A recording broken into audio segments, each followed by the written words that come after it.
Fuck.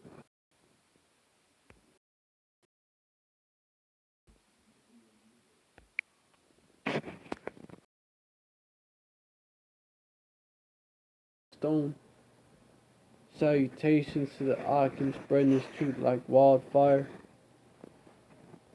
Shalom to the Shalom to the Israelite foreigners who look like the other nations, but their spirit beareth witness that they're the children of Yahweh, Bahashem Yahweh Shai. And Shalom to the real sisters out there. Alright,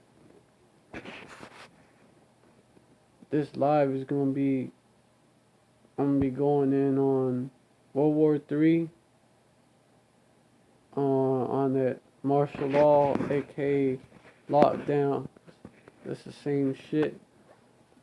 5G and other topics. Like, this is basically gonna be like a live news update, pretty much. But also, I'm gonna show how it relates to the scriptures, basically. How all this has been prophesied.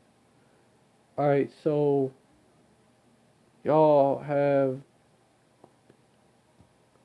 I know y'all have heard about Esau sending troops to the Colombia-Venezuela border.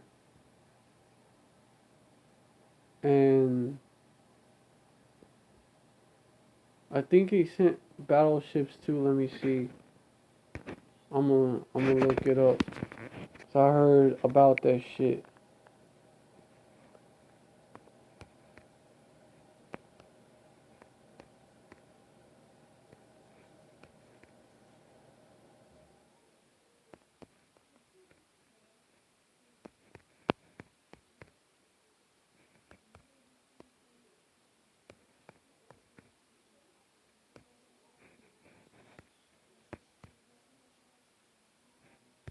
Come on, Raven.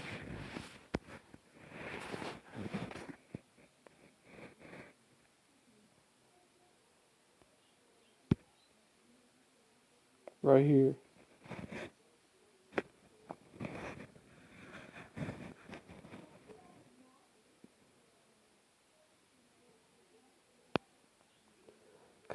U.S. expands Navy presence in Caribbean. Is military action against Maduro more likely? When President Donald Trump weighed, see, Esau is about to make his move. This is not the only. This is not the only military move that he's making. Ww3 is getting set up while this coronavirus shit, while the media is talking about coronavirus, which is hyped up. It's the number of deaths, the number of cases are inflated. They've been caught using footage from Italy, from New York City. They've been caught using dolls. Brother brought that out. So clearly they want you to be in fear, to accept whatever they got for you, and to distract you from this. Yeah, President Donald Trump announced on April 1st, 2020, so-called April Fools, right, that the United States would deploy anti-drug forces on the Caribbean coast amid the coronavirus crisis. So at the same time as this is going on, they're deploying anti-drug forces. So this is being sold as a anti-drugs. It's a part of the war on drugs, which was always a war on Jake. That's what was really meant. I'm going to go into this. When President Donald Trump weighed the options earlier last year to address the political and humanitarian consequences of Nicolas Maduro's tight grip on power in Venezuela, meaning like Esau wants him to step down, he don't want to step down. He realized his harsh rhetoric against the South American leader was not backed up by a show of force in the region. That was corrected Wednesday as Trump, surrounded by the country's top officials, announced an expanded military presence near the Venezuelan shores that has been unseen for decades. Secretary of Defense Mark Esper, National Security Director Robert O'Brien, and Attorney General William Barr all said during the press conference that the additional military is meant to crack down on counter narcotics operations, quote unquote, but is also aimed at denying funds to Maduro. The real purpose is right here, but is also aimed at denying funds to Maduro and his closest allies. They're saying he's a drug trafficker now, who have been recently indicted in the U.S. on drug trafficking charges. So now they're trying to accuse Maduro of being a drug dealer, basically. They changed tactics. Quote unquote, when we started the maximum pressure policy in January, the president analyzed what our military assets were in the Western Hemisphere because obviously all the options were and are on the table. Meaning Esau is about to move. A senior administration official told the Miami Herald, quote unquote, there was no balance. Most of our assets were in the Middle East, Asia, etc. So we asked to recalibrate these assets to have the necessary presence in the hemisphere to see where the situation was going regarding Venezuela, he added. The move was in line with Trump's longtime beliefs that the U.S. should not spend resources on faraway regions, the official said. So they're planning on moving on Maduro pretty soon. The shift, they're building their case against them. The shift from considering Maduro illegitimate, quote unquote, to be publicly named a narco-terrorist, quote unquote, they always call you a terrorist before they move on you. Notice that provided a rationale for the military moves, despite government data suggesting Venezuela is not a primary transit country for U.S. bound cocaine.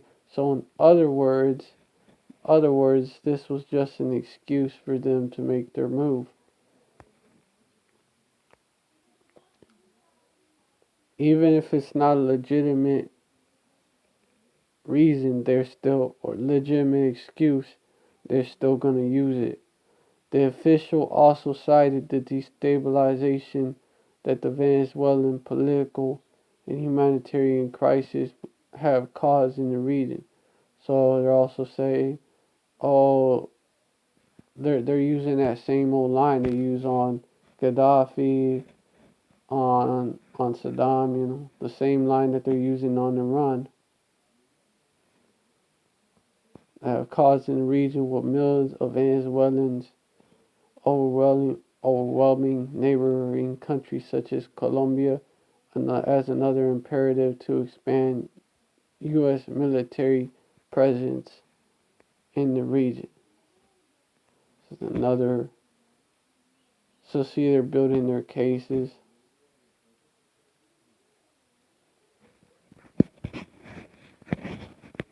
It don't matter if it's a legitimate case. If they got one, they're still gonna move based on that. Colombian President Ivan Duque was one of the loudest voices asking for more. So this this nigga right here, he could be a Spanish baby because a lot of leaders in Northern Kingdom countries actually are. But you also have sellouts, and you have sellout Northern Kingdom too. Like you got that as well.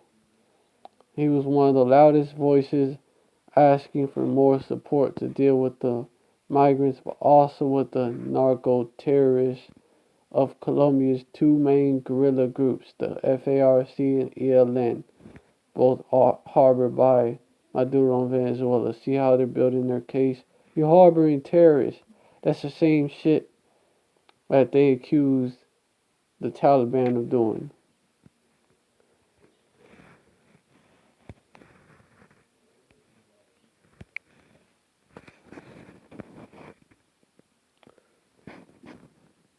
Shalom Akim. Yabashim Yahushai Brakatham.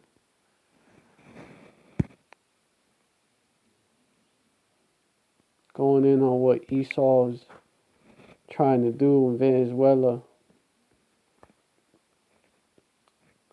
Esper published a list of the forces mobilized for the mission, including Navy destroyers, Coast Guard, cutters, Navy littoral combat ships, helicopters, Navy P-8 patrol aircraft, along with Air Force E E3 AWACS and E8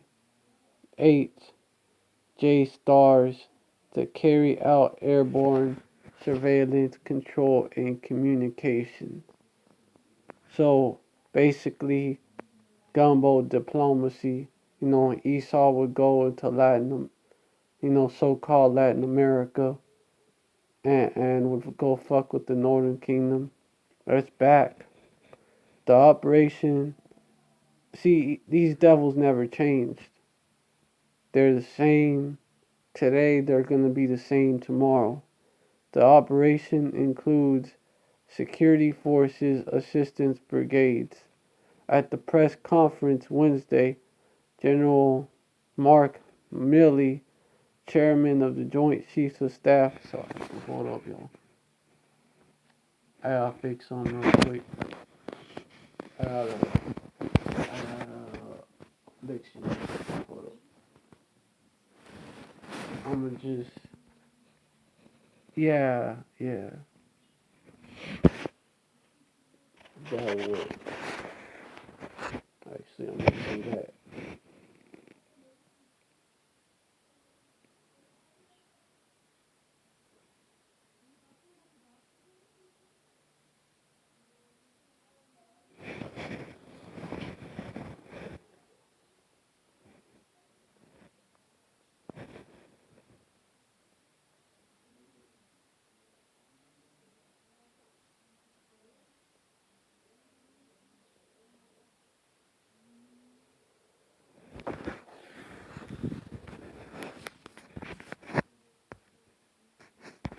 Alright.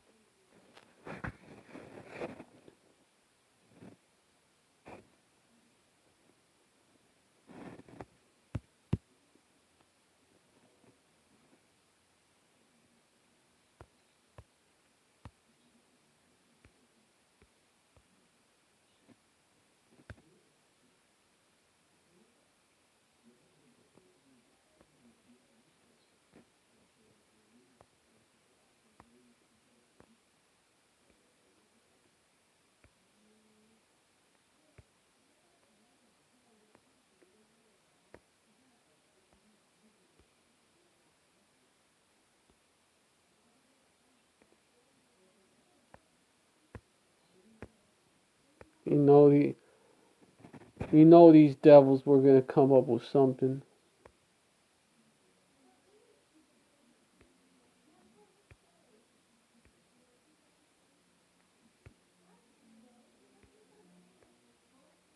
What was I at?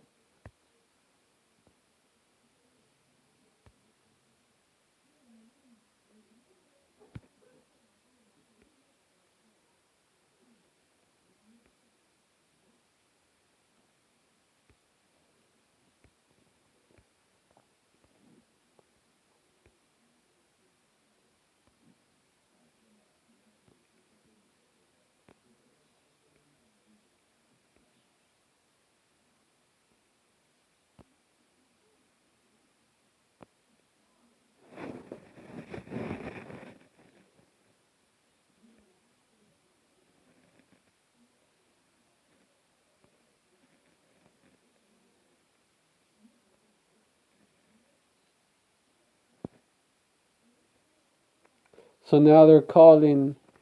So now they're calling the Maduro administration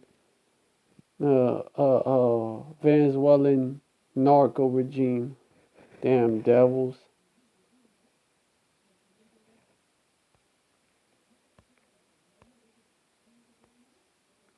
And now U.S. State Department, well, on Tuesday, today is Saturday, so what the fuck? So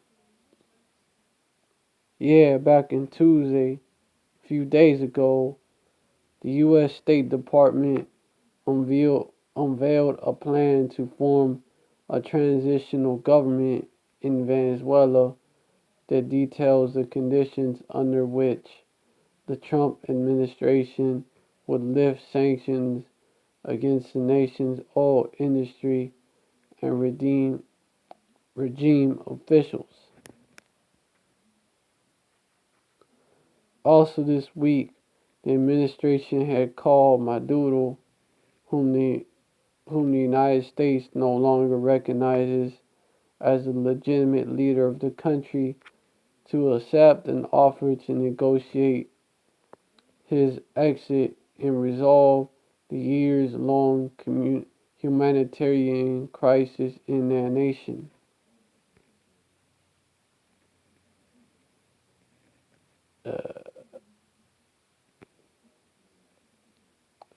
Yeah, Esau is finally gonna make his move in Venezuela.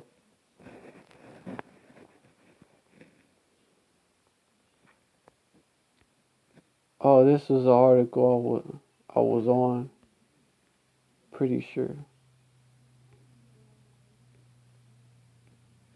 They're using the coronavirus.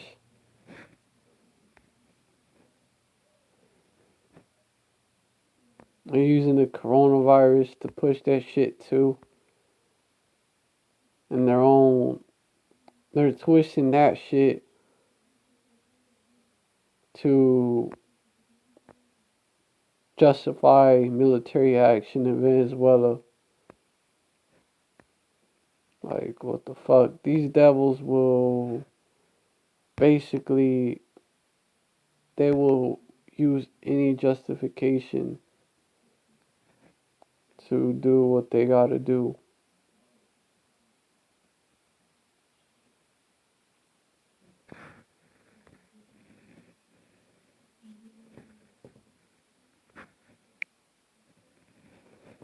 And it's not just in Venezuela that they're doing this shit.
Hold on, I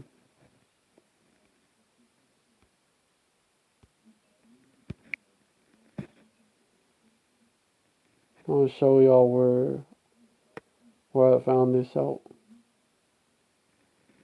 Because this happened recently too.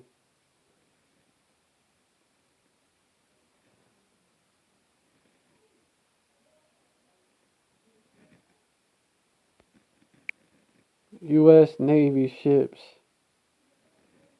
have announced that a group of its ships have crossed the Strait of Hormuz towards the Persian Gulf on April 3rd. These are the ships that are gonna go over there. So Esau is moving. They're moving their pieces. They're moving their chess pieces, getting ready basically. U.S. Bataan, U.S. Vela Gulf, U.S. N.S. William McLean.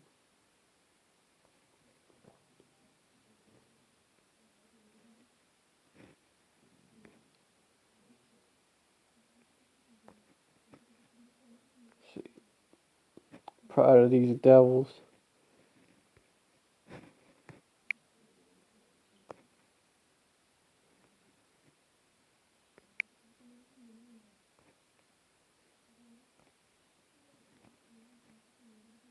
Hey, this guy knows, unless they want to get hit in purpose to justify escalation, that's exactly what they want.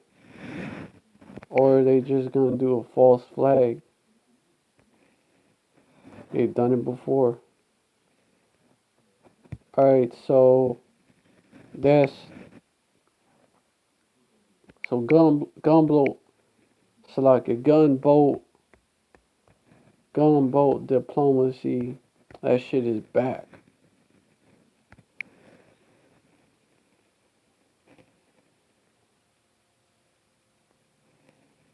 Foreign policy that is used, well, that is supported by the use or threat of military force.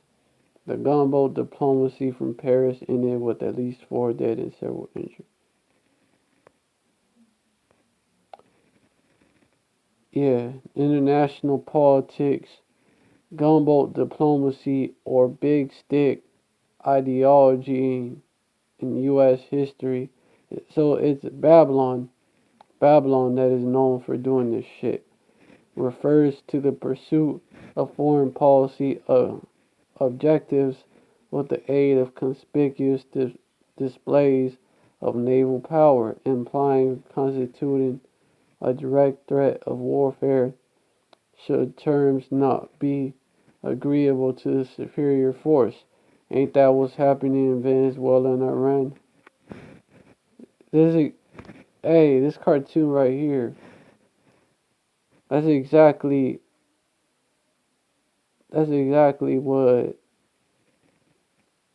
what America.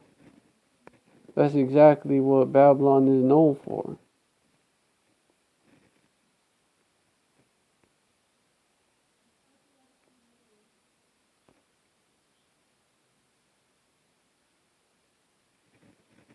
And that devil basically Esau that Edomite. Well, these are the times that Esau tells us about. Oh, we're not like that no more. We changed. But as you can see, they're still like that.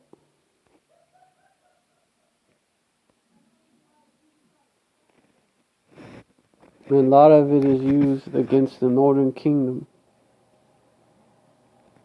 This was used, example right here, against against the tribe of Zebulon back in 1930s.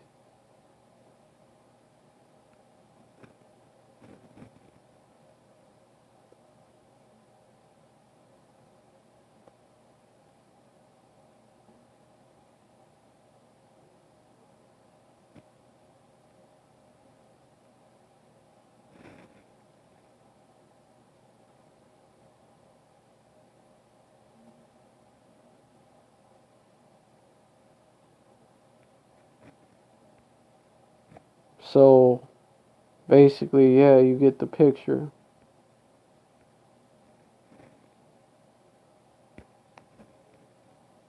There's one with the Caribbean Sea in it. That's where Esau is gonna make his move.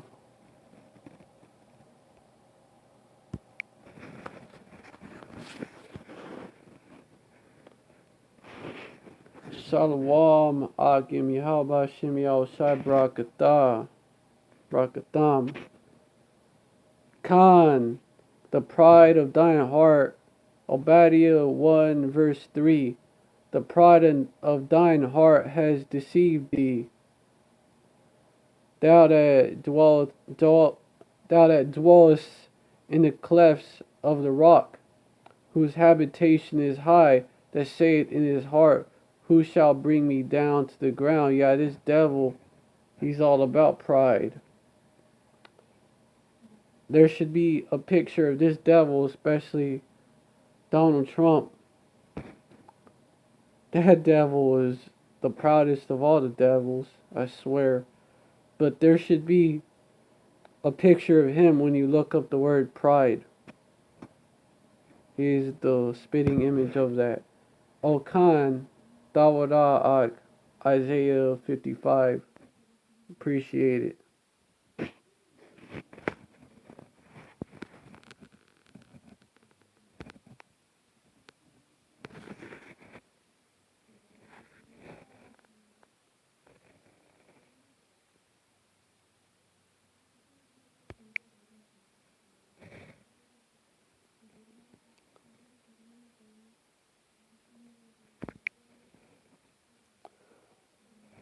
Yeah, this is also, this has been their plan too. This has been their plan from the get-go. This has been the plan from their youth. Matter of fact, let me get that.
Con.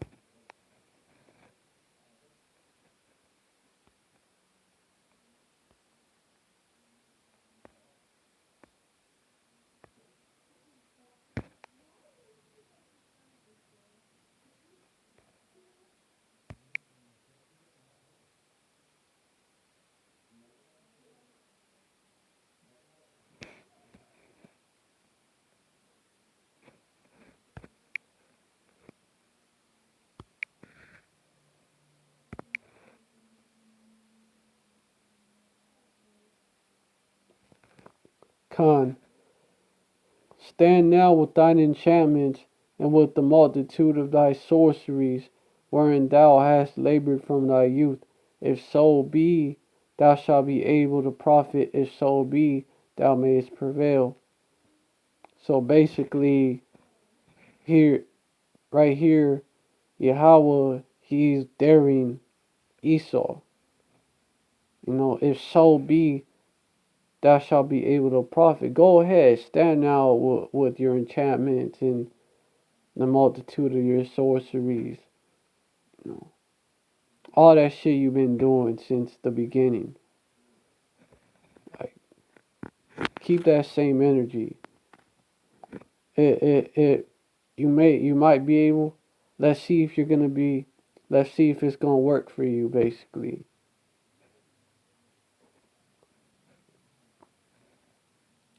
And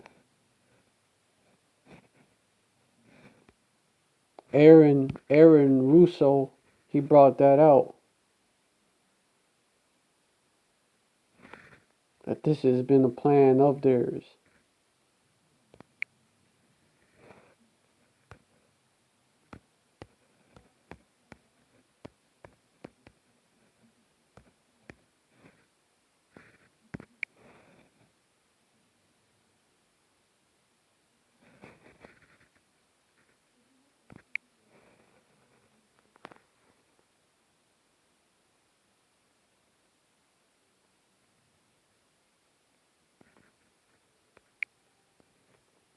You rolling?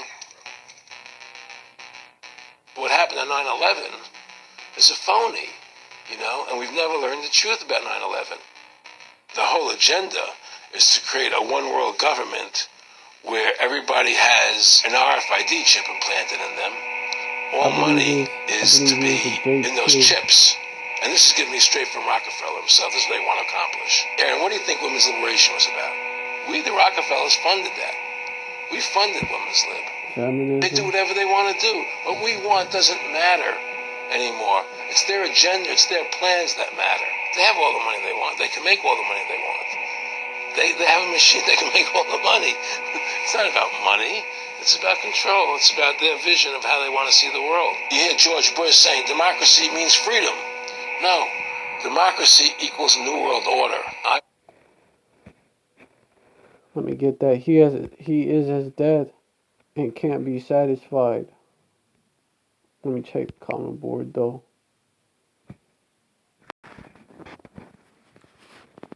Shalom Akia, Derek Dennis, Shalom Rawi, La Yasharala, Yahweh Shai is coming back, Ww3.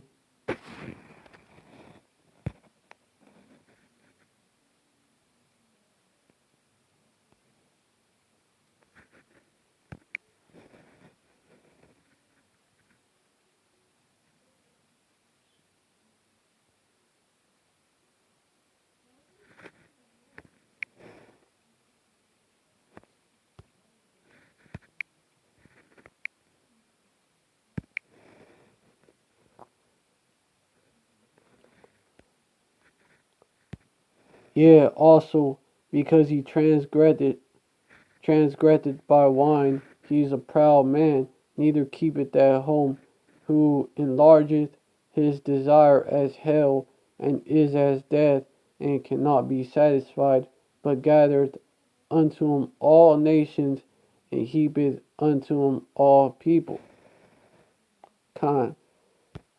Verse 6, this is starting to happen. Shall not all these things take up a parable against him, and a taunting proverb against him, and say, woe unto him that increaseth that which is not his, how long? And to him that ladeth himself with thick clay.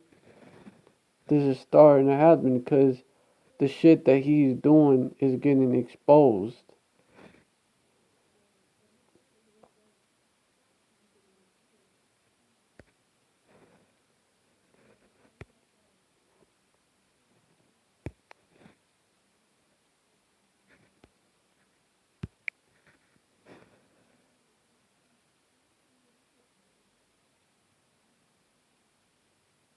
As you can see, these devils didn't like that shit. So I gotta go back to where I was. You ain't gonna stop shit, Esau. Prophecy's still and this is giving coming me to straight from pass. Rockefeller himself. This is what they want to accomplish. Aaron, what do you think women's liberation was about? We, the Rockefellers, funded that. We funded women's lib. They do whatever they want to do. What we want doesn't matter anymore. It's their agenda, it's their plans that matter. They have all the money they want. They can make all the money they want. They have a machine that can make all the money. It's not about money. It's about control. It's about their vision of how they want to see the world. You hear George Bush saying democracy means freedom. No. Democracy equals New World Order. I believe God put me on this earth to be the best person I could be, and put everybody on this earth to be the best they could be. You have to stand up for what's right in life. And unless you do that, you're nothing. That's a drink right there.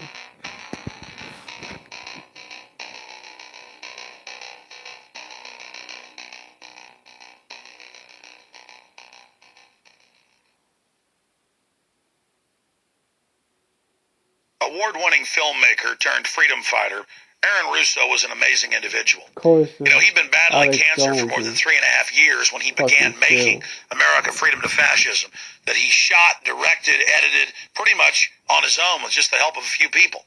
An amazing individual. A long life of award-winning films, of hard work, and for standing up for the Bill of Rights and Constitution. You know, when we first went and shot this interview, I put it out on the web for free. But parts of it have never been seen.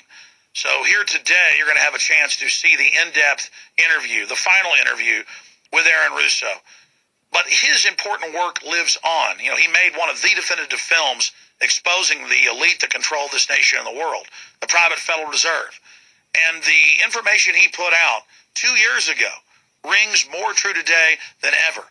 And his film, America Freedom to Fascism, and Mad as Hell, and the other great works he did, just continue, like ripples in a pond, to light bushfires in the minds of men and women everywhere. So this film is dedicated to the one and only Aaron Russo. You gotta take the bones out. I'm honored to be interviewed by Alex Jones, a truth seeker, fighting for justice in America. Now he's charming me. He's getting me all smiling. Aaron, when did you start to think something was wrong in the world, or start to find out about the whole banking cartel and the Federal Reserve System, the New World Order? Well, that was a progression of events. I've always been a very independent person. Always believed in individuality, and that we were put on this earth to be unique individuals to fulfill our God-given potential. And that the only way to fulfill your potential is to be free, to find out who you are, and to make your errors, to make mistakes. And as I grew up, I began to realize more and more the government was inhibiting me in things that I wanted to do. And what happened, I was very successful in the ladies' lingerie business. I worked for my dad. He had a... So, this Jake, he started to realize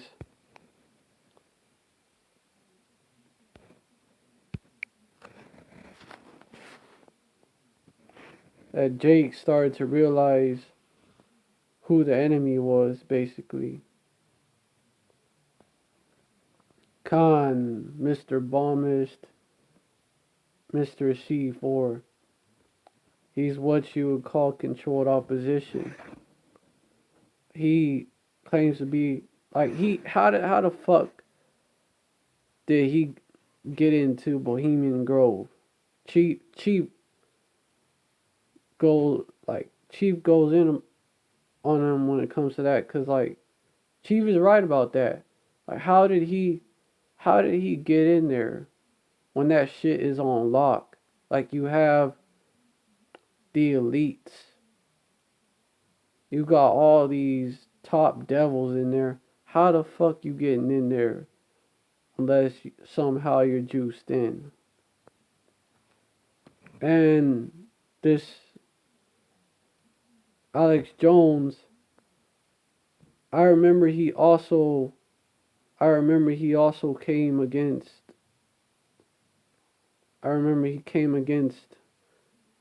the man of the Lord too.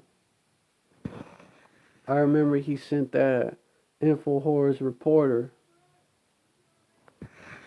to talk shit to the man of the Lord and try to expose him.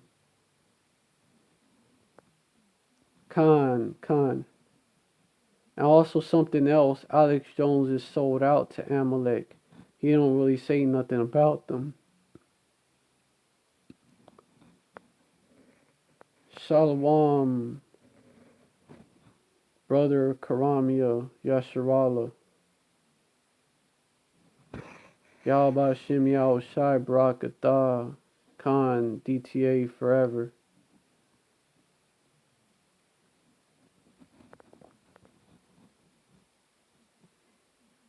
Khan, Derek Dennis, Psalms 7:11. Yahweh judges the righteous, and Yahweh is angry with the wicked every day. And he is going to show how angry he is with them. Esau is just finding out. Oh, Khan, supporting Trump and MAGA when, yeah, Trump was obviously a puppet of Esau. I mean, Trump is Esau, but you know what I mean, puppet of the Rothschilds. The Rothschilds backed Trump up. They saved his ass. And Trump wants to go to war with Iran. And Trump is doing this lockdown shit. He's pushing that shit. So it's obvious. It should be obvious to the Trump supporters that, yeah, Trump is sold out. Trump is juiced in.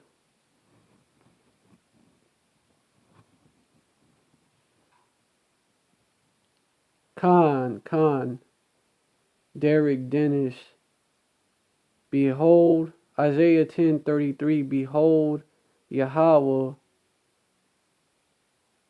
the Lord of hosts, shall lop the bow with terror, and high ones of stature shall be hewn down, and the haughty shall be humbled.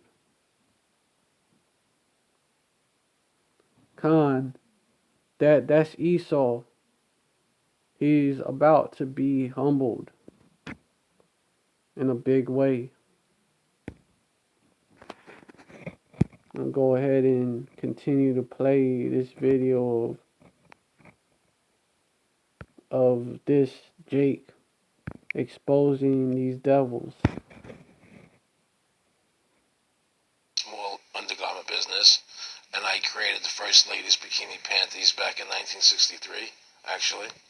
And then I opened up a nightclub in Chicago called the Electric Theater. That opened up the day Martin Luther King was assassinated. All right, and so the city of Chicago was in flames the day my club opened, and nobody came out to the club. Which, Chief, he may be right about that shit. You know, MLK, he was juiced in.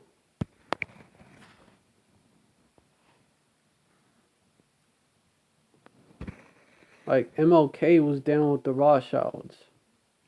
He was literally chilling with them. He posed in a picture with them. Chief brought it out. Khan, if we get to that point, if this queendom is still around by November, if Esau so-called makes it come back to normal, which is doubtful. But if that was to happen, then I wouldn't be surprised at all, to be honest.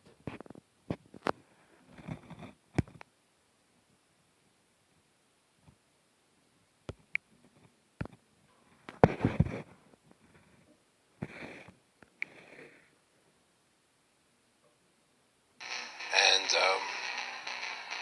what happened was that that was the year of the Democratic Convention in Chicago in '68. And so my club became a hangout for the hippies, you know, and because they wanted to go to Chicago and protest what was going on. And I was having a concert at my club one night to raise money.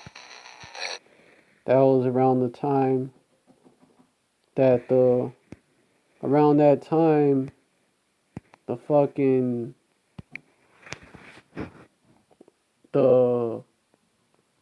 yeah. He's in a pic with the Rothschilds at a dinner party.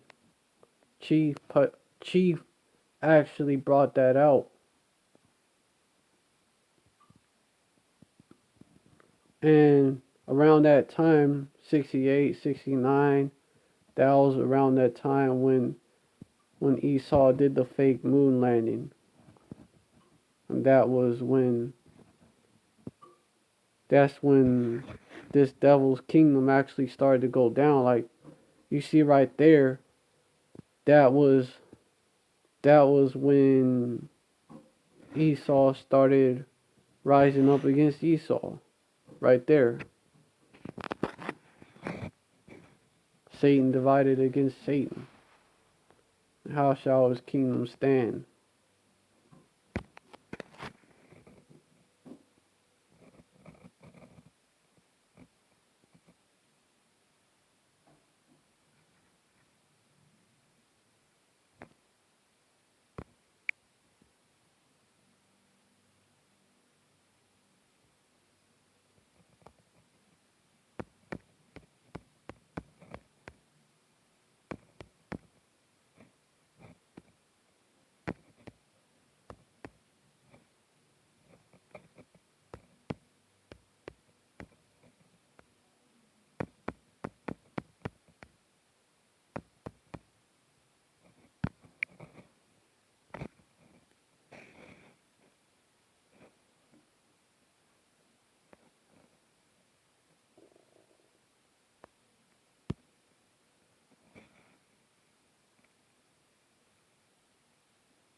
Yeah.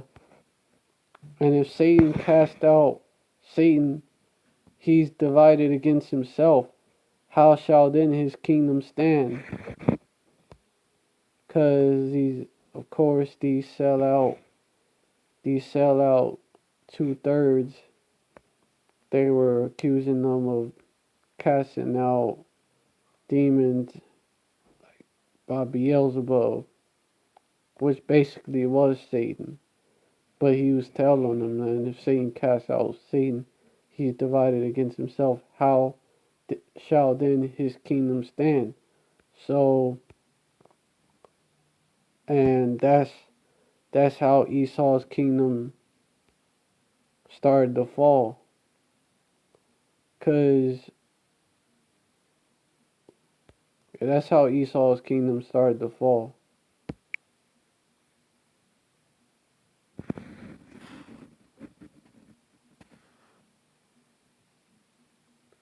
Kind if it was to go back to normal, but at this point, to be honest with you, I think this is it right here. Con Isaiah 55, Jeremiah 13:26. Therefore will I discover thy skirts upon thy face, that thy shame may appear. That's exactly what's happening. Con right here. 2 Thessalonians chapter 2 verse 4, who opposeth and exalteth himself above all that is called God or that is worshipped, so that he is God, sitting in temple of God, showing himself that he is God. And he's being brought down because that pride come before the fall. Isaiah 55. Nahum chapter 3 verse 5. Behold, I am against thee, saith Yahweh of hosts, and I will discover thy skirts upon thy face, and I will show thy nakedness, the nations thy nakedness, and the kingdoms thy shame. That's how these other Edomites started to turn against basically the elites, because they were finding out that they were being fucked over, and they did not have the privilege like they thought they had, pretty much. That wasn't shit compared to the elites. Let me get that too. That's a... Hold up, Akim. Let me see if it's already if it's close to where I'm at in the app.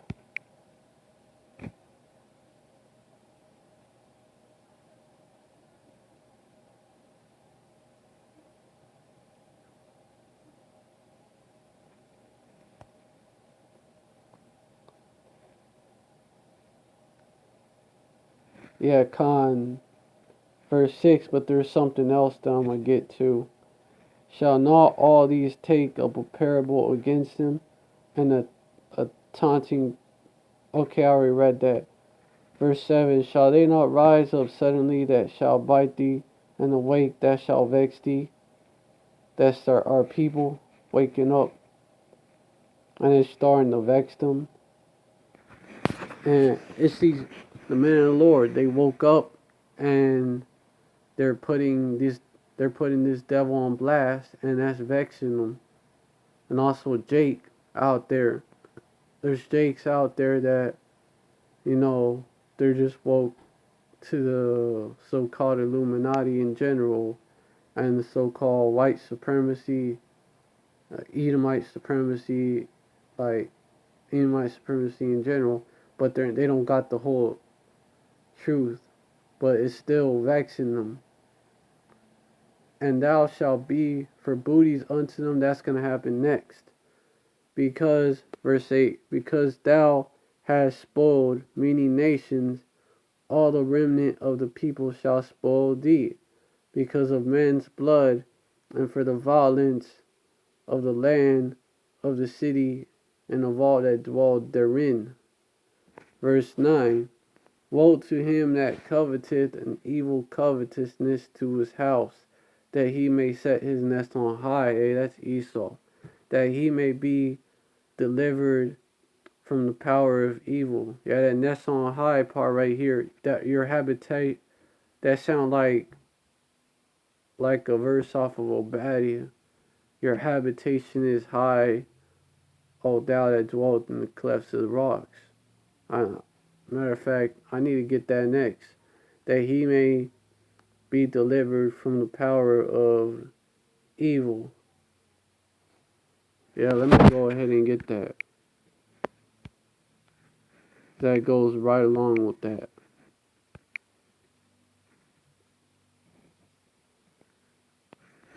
Oh, verse 3.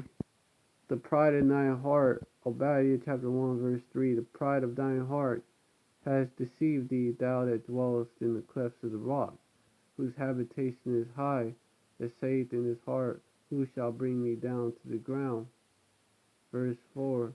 Though thou exalt thyself as the eagle, and though thou set thy nest among the stars, thence will I bring thee down, saith Yahweh. And that chapter in Habakkuk is like basically how he is being brought down.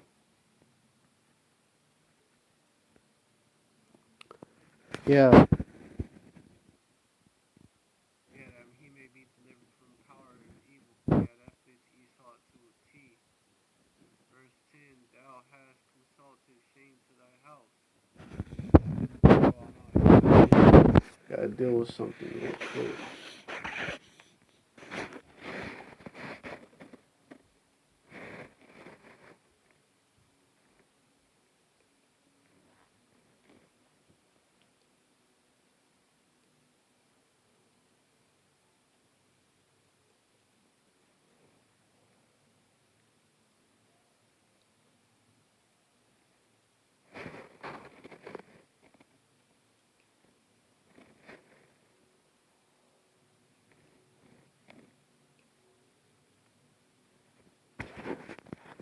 Alright, I'm back, y'all.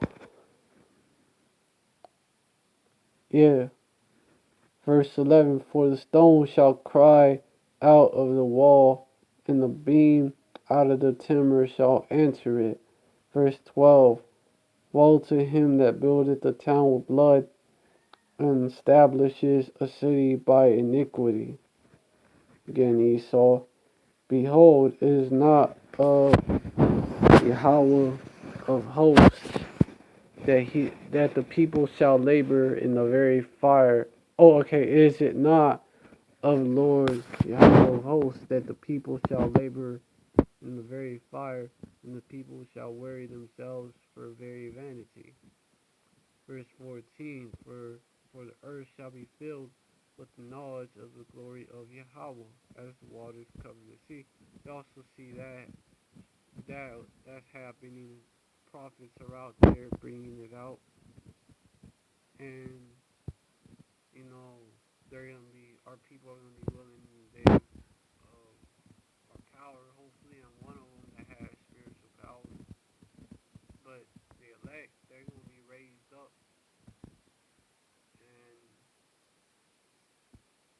and not so much to glorify them as much to glorify Yahweh. Verse 15, this is the one right here.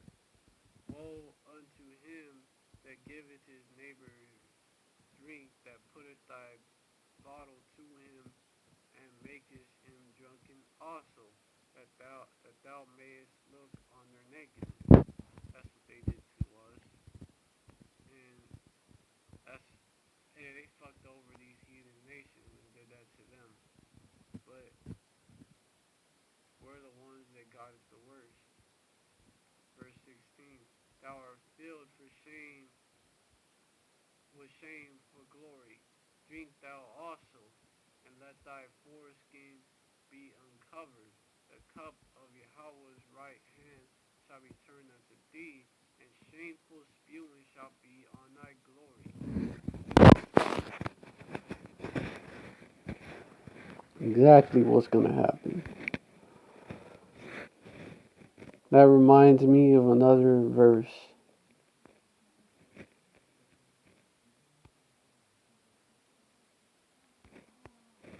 Let me see if y'all got it.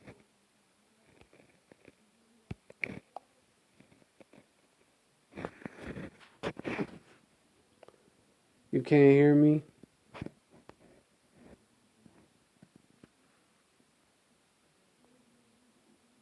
Oh, I'm good now. Kinda thought, hey, I'm just a brother for now. I don't know. I don't know if I'd be considered an elder yet. Right now, I'm just a brother. Yeah, the coronavirus that's been exposed as a hoax, and it's been caused by 5G, the deaths. That's why in England they're burning them shits down. They woke up to that shit. 2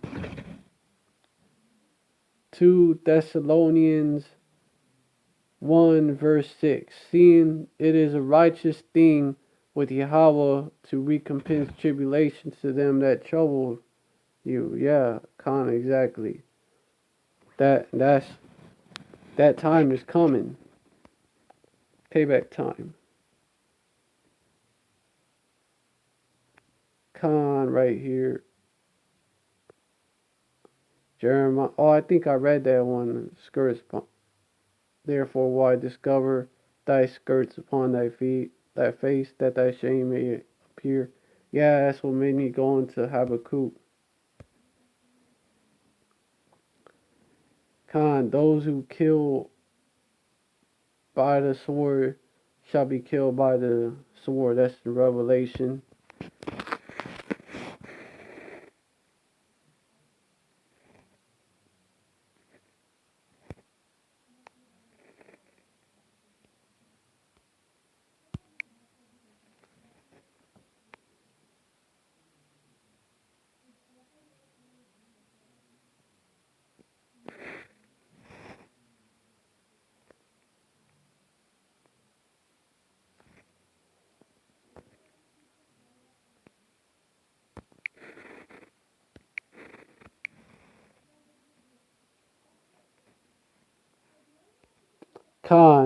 Revelation chapter 3 verse 10. He that leadeth into captivity shall go into captivity. He that killeth with the sword.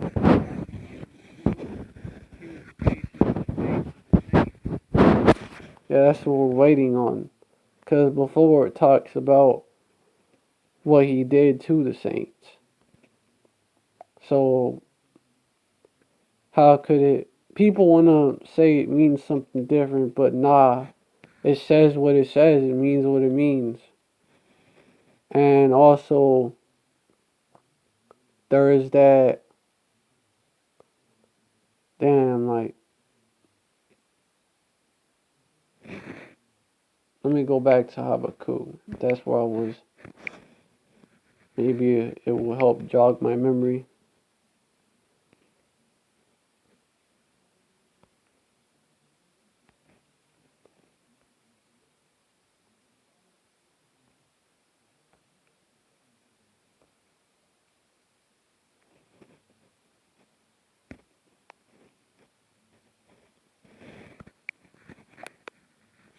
Hold on, I can.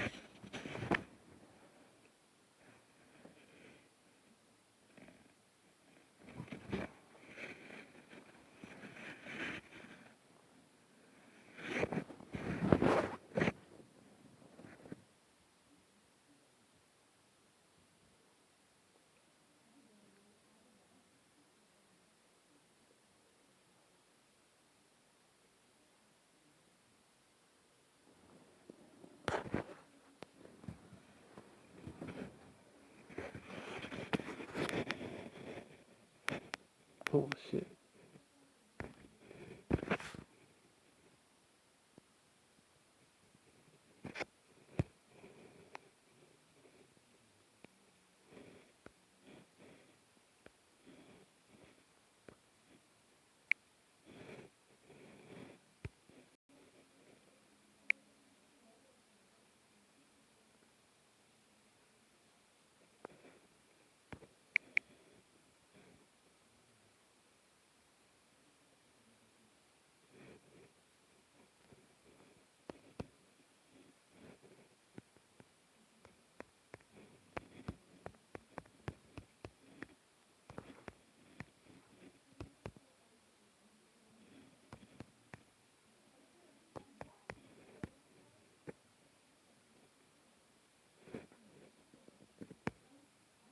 Con. Lamentations 4:22.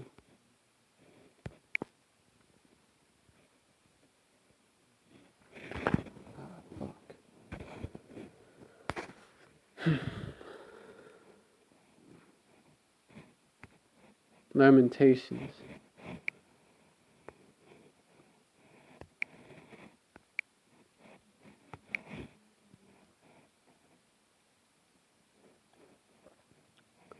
$4.21. It starts right there. Rejoice and be glad, O daughter of Edom, that dwellest in the land of Uz. The cup also shall pass through unto thee. Thou shalt be drunken, and shalt make thyself naked. Con. Verse 22. The punishment of thy iniquity is accomplished, O daughter of Zion. He will no longer carry thee away into captivity. He will visit thine iniquity, O daughter of Edom. He will discover thy sins. That's what's going on. That goes into something else too. Esau's sins being discovered.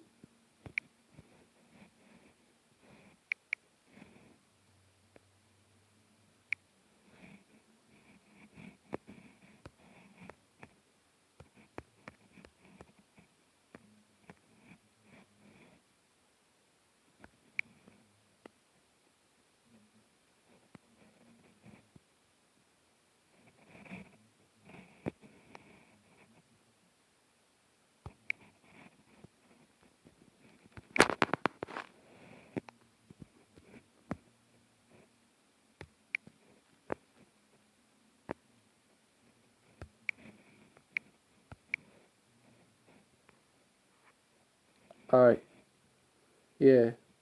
Let no man deceive you by any means, for they shall not come except there's Salakia.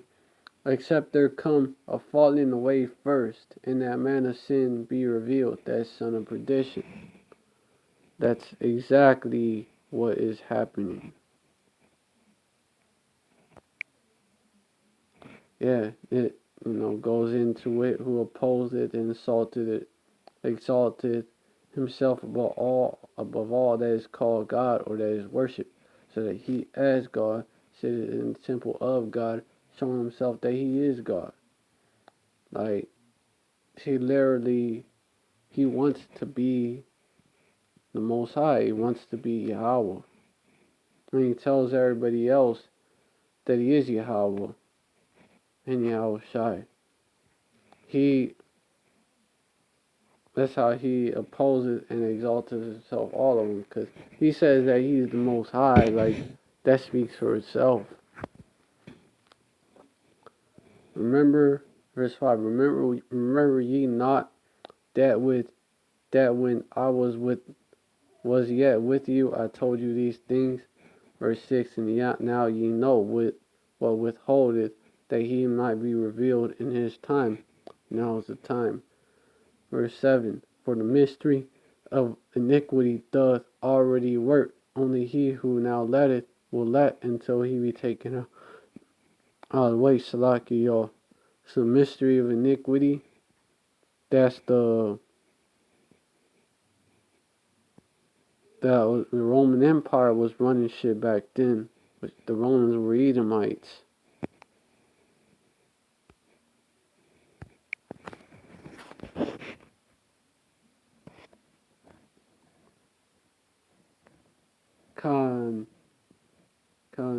That's Esau is the damn devil.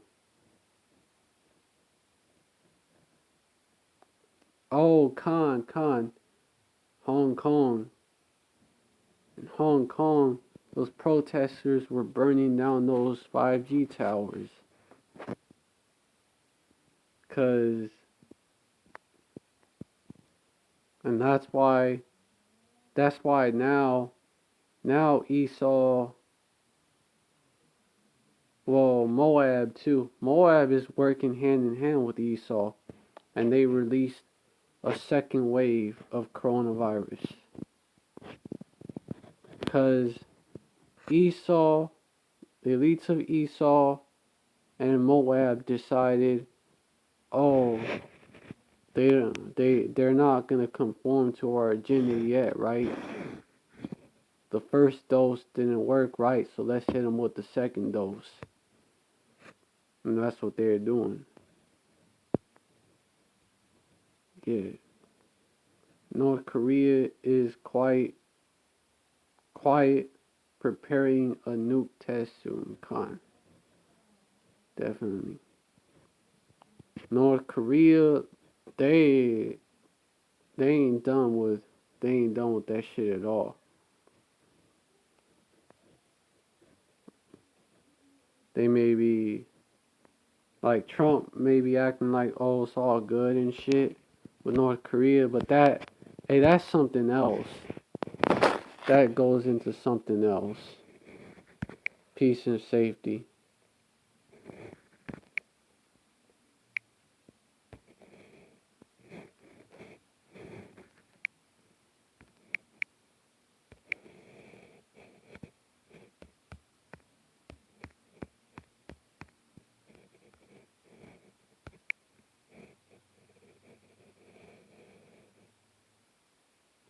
Khan.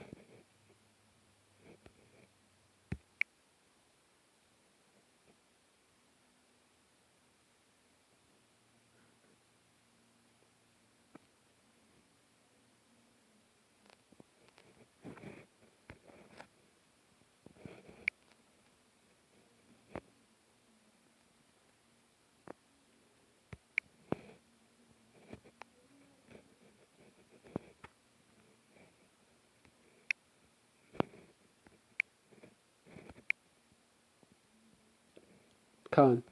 For when they shall say, peace and safety. Yeah, Khan. Verse 2, for yourselves know perfectly that the day of Yahweh so cometh as a thief in the night. Verse 3. For when they shall say, Peace and safety, then sudden destruction cometh upon them, as travaileth upon a woman with child, and they shall not escape. Time. That's why you gotta be like this. Verse 4. But ye, brethren, are not in darkness, that day shall overtake you as a thief. Verse 5. Ye are all the children of light, and the children of the day. We are not of the night, nor of darkness. Verse 6. Therefore let us not sleep as do others, but let us watch and be sober. Verse 7. For they that sleep, sleep in the night, and they that be drunken are drunken in the night. So get off that Babylon juice, pretty much. Get off that juice and that golden, basically in that. You know what I mean? Verse 8. But let us who are of the day be sober, putting on the breastplate of faith and love, and for the helmet the hope of salvation. Okay. So basically, the destruction is going to come upon them, upon the 2/3, because 2/3, they're in the dark. Esau is keeping them in the dark. Esau is keeping them on that Babylon juice. And so the sudden destruction is going to come upon them.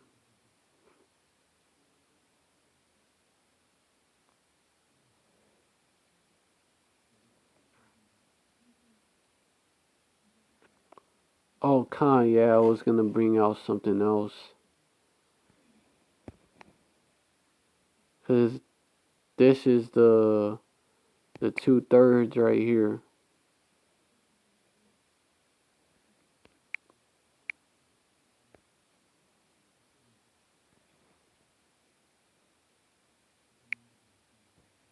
That's why they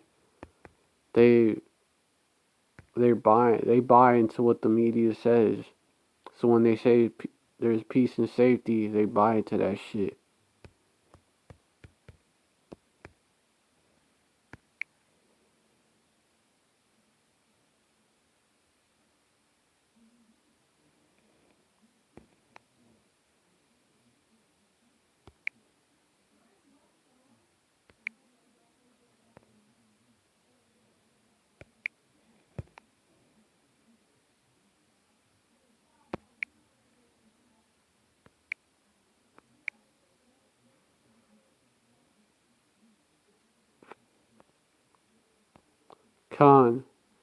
The simple believeth every word, but the prudent man looketh well to his going. So, and that's these 2/3. They believe every word that comes out of the mainstream media.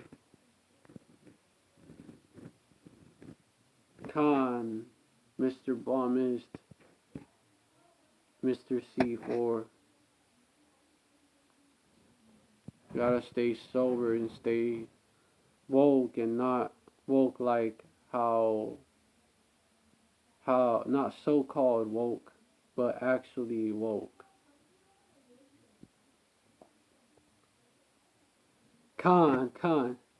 They mess around and be that underdog that got parts too.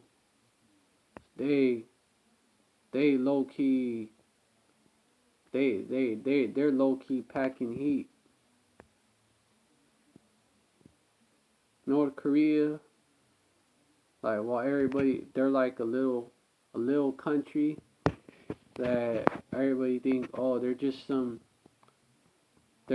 country with the leader with the dumbass haircut. That they ain't really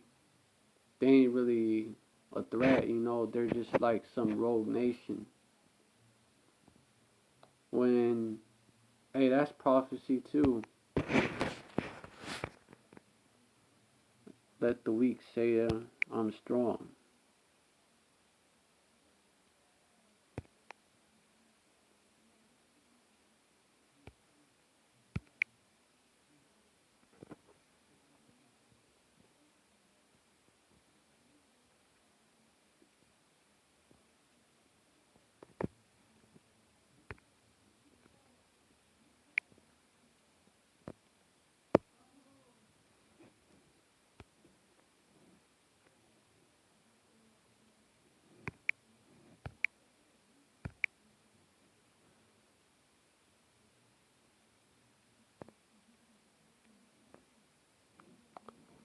Con. Joel 3 verse 9. Proclaim ye this among the Gentiles. Prepare war. Wake up the mighty men. Let all the men of war draw near. Let them come up. Verse 10. Beat your plowshares into swords, and your pruning hooks into spears. Let the weak say, I am strong. That's North Korea. Verse 11. Assemble yourselves and come, all ye heathen, and gather yourselves together round about. Thither cause thy mighty ones to come down. Oh, this is O Lord, which is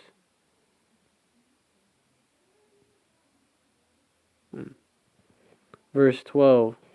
Let the heathen be wakened and come up. Yeah, I was wondering why it said like, oh Yahweh, then I don't know. But verse 12, let the heathen be wakened and come to the valley of Yehoshaphat, for there will I sit to judge all the heathen round about. All these little ass countries, all of them, they gonna get judged in this way. Verse 13, put ye in the sickle, for the harvest is ripe. Come, get you down, for the press is full. The fast overflow, for the wickedness is great. Verse 14, multitudes, multitudes in the valley of decision, for the day of Yahweh is near in the valley of decision. The judgment day. The day Yahweh Hashem Yahushai is going to carry out his judgment on these heathens. This is about Ww3. Verse 15, the sun and the moon shall be darkened, and the stars shall withdraw their shining, which is when a nuclear bomb goes off, it forms a mushroom cloud, and it fucking darkens the sky like that. Verse 16, Yahweh also shall roar out of Zion, and utter his voice from Jerusalem, and the heavens and the earth shall shake. Another, that's the nukes. All them 200 million nukes in America, and then also nukes from America hitting the rest of the world. But America's gonna get the worst, but all these nukes flying around and exploding, that is gonna cause the earth to shake like a drum. But Yahweh will be the hope of his people and the strength of the children of Israel. Verse 17, that's when this is gonna be known. So shall ye know that I am Yahweh, your power dwelling in Zion, my holy mountain. Then shall Jerusalem is the people for its place, but also the place is going to be holy. And there shall be no strangers pass through her anymore. So all them fake Jews, Amalek, and them Ishmaelites in our land, and you got Hamites up in there too. You got them Philosophic Jews, which most of those are Hamites. Really, if you look back, they're the Samaritans. They're just back in their lot.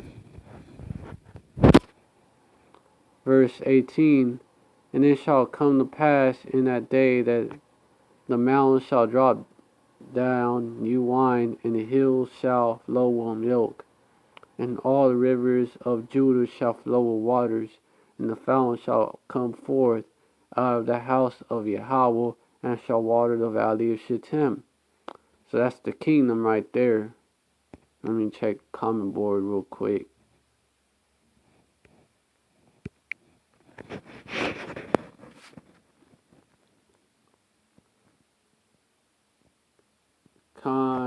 Isaiah 55. Yeah. Oh wait. You ain't talking to me, but we all going through afflictions and trials and all that. But that's the narrow path and going through straits. Some of it is tests, some of it, is chastisements if you're going off. Not saying you are, but some of it is. 2 Ezra 2 verse 9. Then shall they be in pitiful case, which now have abused my ways, and they that have cast them away despitefully shall dwell in torments. That's the 2/3.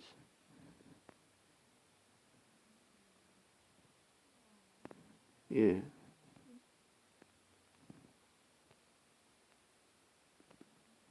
But yeah. Analyzing the situation. Yeah, the zombies, the valley of dry bones, the congregation of the dead, they don't got that.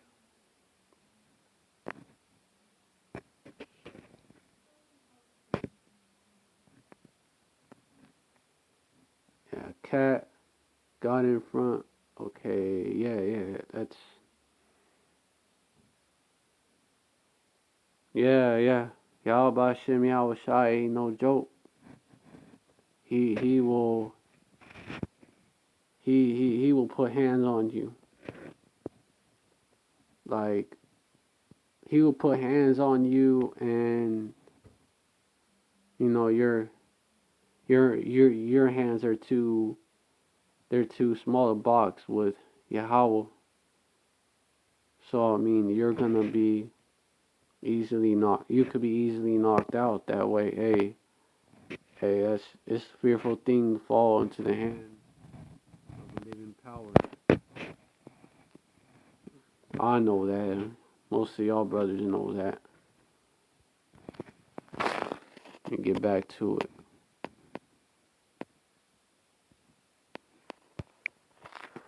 Yeah. Verse 19. Egypt shall be a desolation, and Edom shall be a desolate wilderness for the violence against the children of Judah, because they have shed innocent blood in their land. So Egypt and Edom are mentioned in the same sentence like that. And it says the same thing about them. That tells you about who is going to be ruling this spiritual Egypt, because ancient Egypt was ruled by Hamites. So, yeah, that's really, Slakia, y'all, that's really talking about America. A desolation and desolate wilderness. Verse 20, but Judah shall dwell forever, and Jerusalem from generation to generation. Verse 21, for I will cleanse their blood that are not cleansed, for Yahweh dwelt in Zion, his monument. So right here, Egypt shall be a desolation, Edom shall be a desolate wilderness. That's Isaiah 14. These prophecies, precepts, they line right up. Like they're not They back each other up, basically. Both from the old and the new.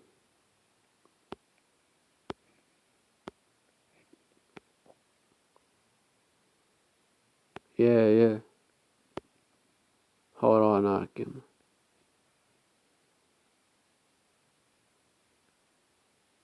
Yeah, Khan. Yeah.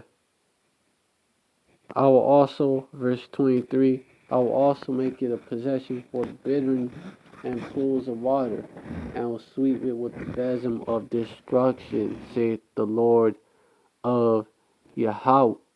Salakia. I misspoke. Saith Yahweh of hosts. So, and hey, verse 24, it's gonna happen. Yahweh of hosts has sworn, saying, surely as I have thought, so shall it come to pass, and as I have purposed, so shall it stand. Babylon, are Babylonians and the Syrians the same people? Like, the ancient Babylonians and the Syrians the same people? No, they're not. Like, Assyrian, that's Assur, and Babylon, that was them Hamites that founded Babylon and that was them Hamites, them Cushites. So, this is speaking metaphorically about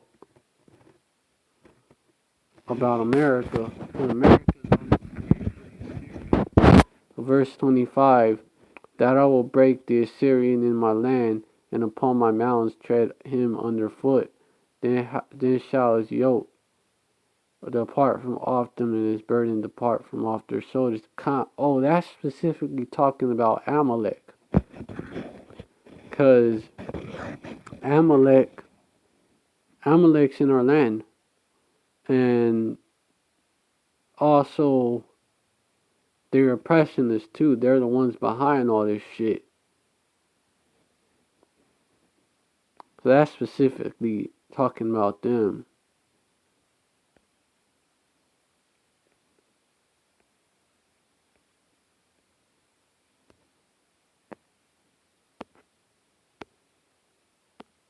It's in this chapter, I think. Verse 19. And Babylon, the glory of kingdoms, this is what I was thinking of. The beauty of the Chaldees' excellency shall be as when Yahweh overthrew Sodom and Gomorrah. Verse 20. It shall never be inhabited, neither shall it be dwelt in from generation to generation. Neither shall the Arabian pitch tent there, neither shall the shepherds make their fold there. It's going to be uninhabitable. Verse 21. But wild beasts of the desert shall lie there, and their houses shall be full of doleful creatures. And owls shall dwell there, and satyrs shall dance there. Verse 22. And the wild beasts of the land shall cry in their desolate houses, and the dragons in their pleasant palaces, and their time, Salakia, her time is near to come, and her days shall not be prolonged. So, Babylon, this place is going to be turned into the biggest fucking desert. Yahweh sent that cat, made me crash. Because it's a fearful thing to fall into his hands, like I said. Isaiah 55, Exodus 17:16. For he said, because Yahweh has sworn that Yahweh will have war with Amalek from generation to generation. That's the modern day Assyrians. They do the same shit that the Assyrians did to our people. And you know something else about that? The Assyrians put heathens in our land. And what did Amalek? Well, Amalek is the heathen in our land. But he also split it. But he's also the Rothschilds. So he orchestrated the whole thing, bringing these heathens in our land and calling them the real Jews and shit. First started with Amalek, and then with these, well, then he split with Ishmael, and then these Hamites. Most of them are Hamites. You may have some Jakes scattered among them, but because our people were in Ethiopia, but most of them are Hamites. And I believe Falasha Jew, I believe that means fake Jew. So, or false Jew. I believe that it means that. I heard that it means that. Someone brought it out. So, that's them Samaritans.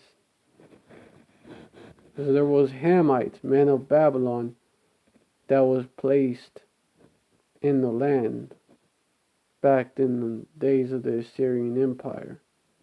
So that they kept their customs.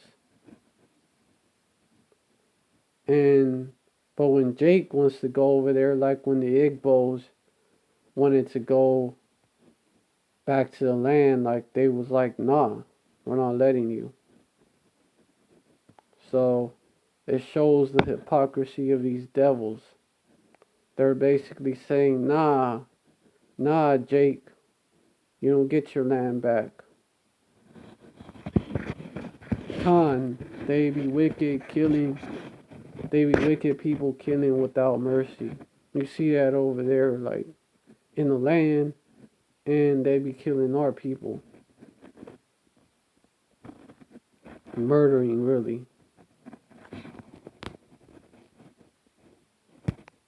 That's because Esau is Cain, too. And, yeah,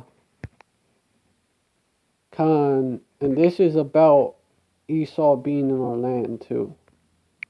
Not this one.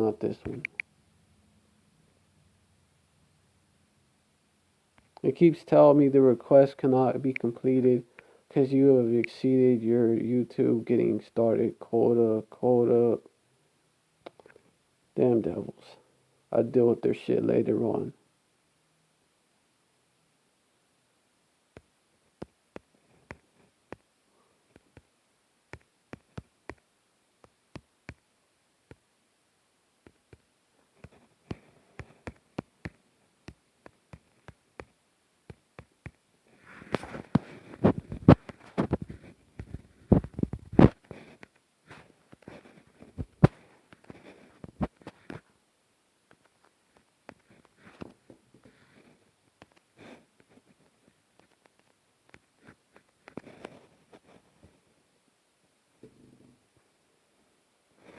Hold on, I can.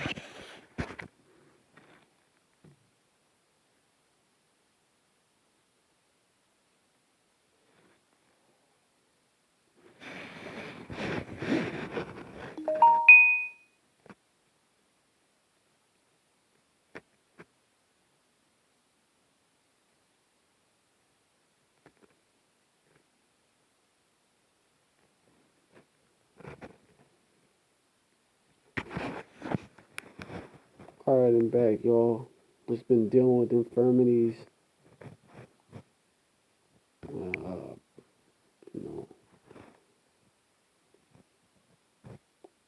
I hope I get healed.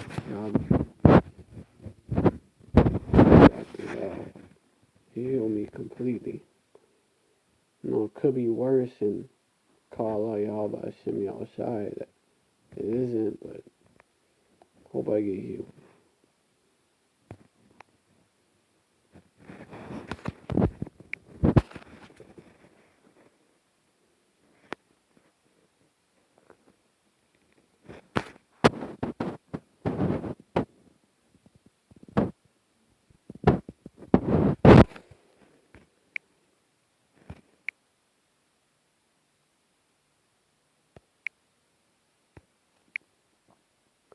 Con.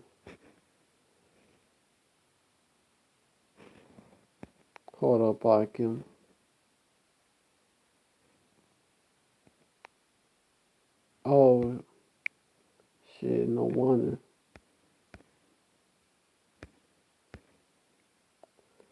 Yeah.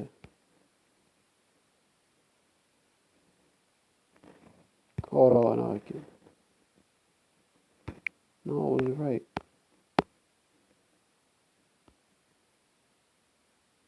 Yeah, Khan. Let favor be shown to the wicked, yet will he not learn righteousness. In the land of uprightness will he deal unjustly, and will not behold the majesty of Yahweh.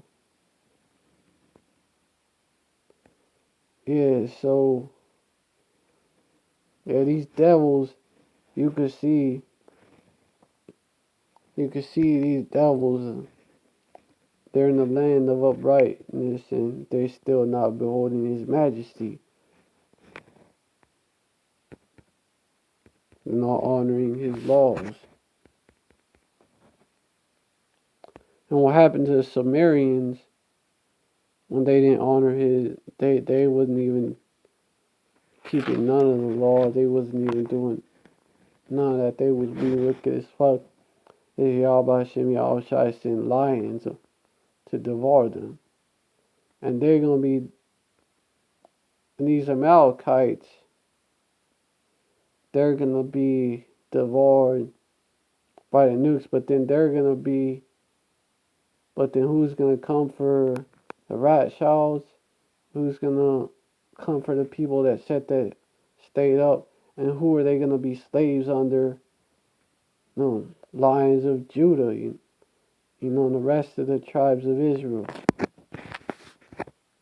So yeah, that's spiritual right there. Let me get that. Oh yeah, I was gonna look up this right here.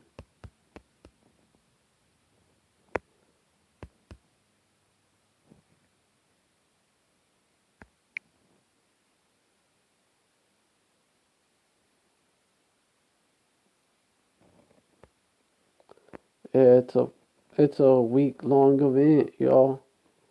But these are supposedly these are the real Jews. Tel Aviv Pride is a week-long series of events in Tel Aviv which takes place on the second week of June as part of the international observance of Sodomite Homosexual Pride Month. Not gay. Gay doesn't mean that. Gay means to be happy.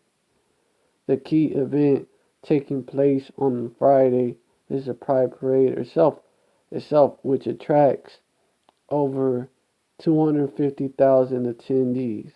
Ain't in fucking Tel Aviv. Hey, Tel Aviv, Middle East's biggest sodomite LGBT homosexual pride festival. it may not be able to do it this year because of this shit. Hey, at least it's shutting all the wickedness down like that. Even though it is hyped up. Even though, let me just go to the comment board. No mercy, not having no mercy is mostly like the death rates is inflated and shit. Is basically a hoax. It's still fucking up their wickedness. I mean, hey, gotta look at it that way. Their wickedness is shut down. The fucking clubs are shut down. Fucking, like, all types of wickedness. These women can't fucking get abroad no more. Like, hey, there was actually a meme that was posted. I'm gonna go in, I'm pull it up.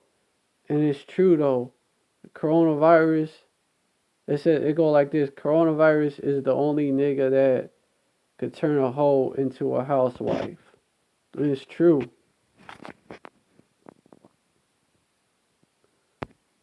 Like, that shit is true.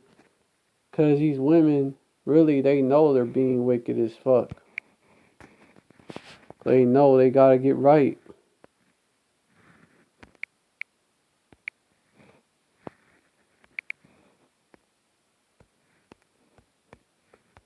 Shit.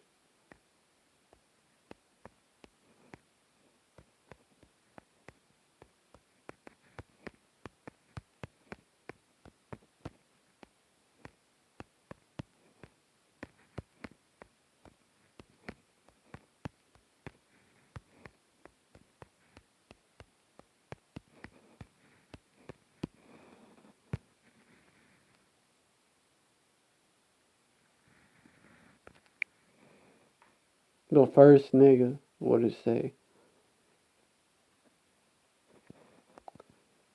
Okay, I guess it's not gonna show it in here. But yeah, basically, yeah, it was posted on Facebook. And it says, the coronavirus is the first nigga that turned the hoe into a housewife. And this is, hey, that's scriptural too. Cause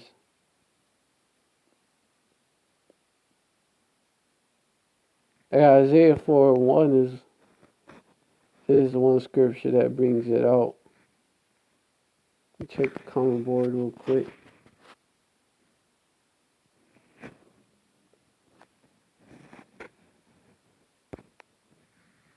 Kind of the fear, like even they know. Chief is right too. Chief said that when the lights go out, who are the ones screaming? The women.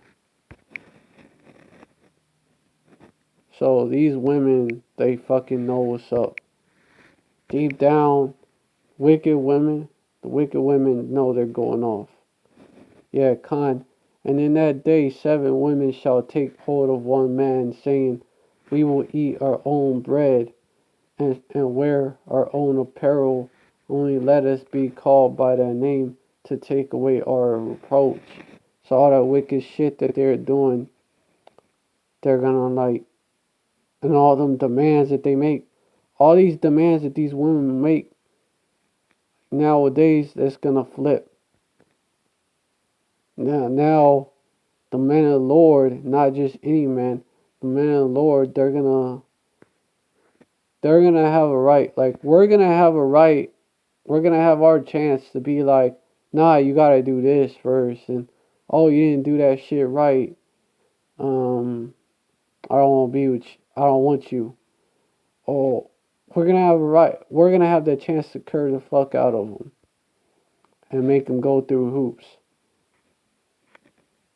That's We're gonna have that chance. And hey, believe me, I'm gonna make them go through some shit. I'm gonna make them. Hey, I'm gonna make them go through hoop after hoop. You know, I'm gonna make them. Hey, I'm gonna make them like put on a whole show for me, like a circus show. Hey, you already know. I'm not gonna. I'm not gonna miss that chance. You know, y'all Ratazar is still around to get that chance. I ain't gonna miss it. That's how. Yeah. That's how. Yeah. That's gonna happen during Jacob's trouble. Isaiah 4:1. Also, Isaiah 13. There's a part talking about how valuable a man is gonna be. Oh, Khan. And now, verse 12. And I will make a man more precious than fine gold, even a man than the golden wedge of Ophir. So, Ophir, so it's not just any type of gold. The golden wedge of Ophir. We're going to be more precious, more valuable than that because we're going to be rare. Oh, 23, 22. Khan, It's gonna right now. These women, they're being put on a pedestal. They're being they're being told they're the shit. They're the queens. Everybody should do what they say. Everybody should spend their dough on them. If your dude don't spend your dough, don't spend his dough on you. He don't love you. He don't give you a V-Day gift. He don't love you. Shit, a birthday gift, an anniversary, car, or gift, whatever she demands of him. That dude don't love her. It's gonna be flipped. And right now you have dudes chasing women. You got like 7 dudes to 1 woman, even more. A lot of these cases, that's gonna be turned around. The tables are gonna be turned on these women.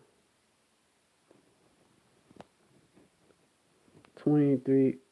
Let me see. Today's date is April 5th.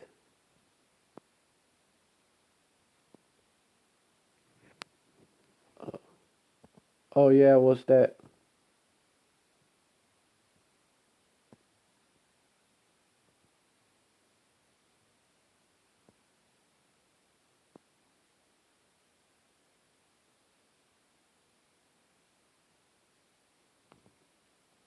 Mr. Bombist, Mr. C4, what's your question?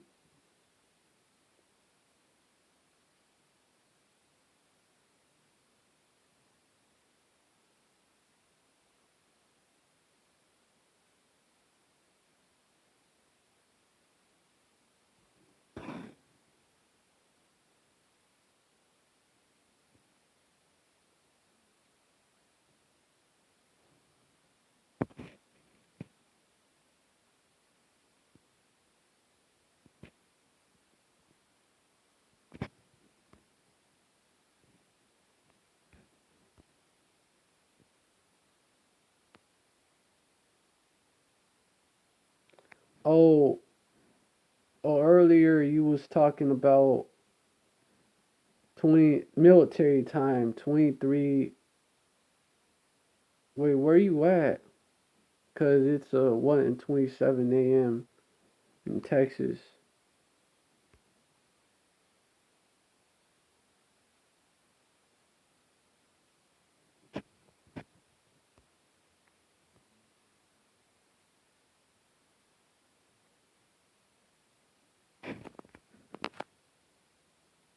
Um,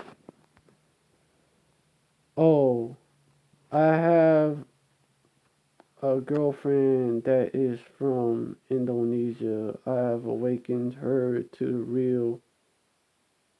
Oh, you're Ishkar land. Sinaloa, so that's like on the west coast of Ishkar land.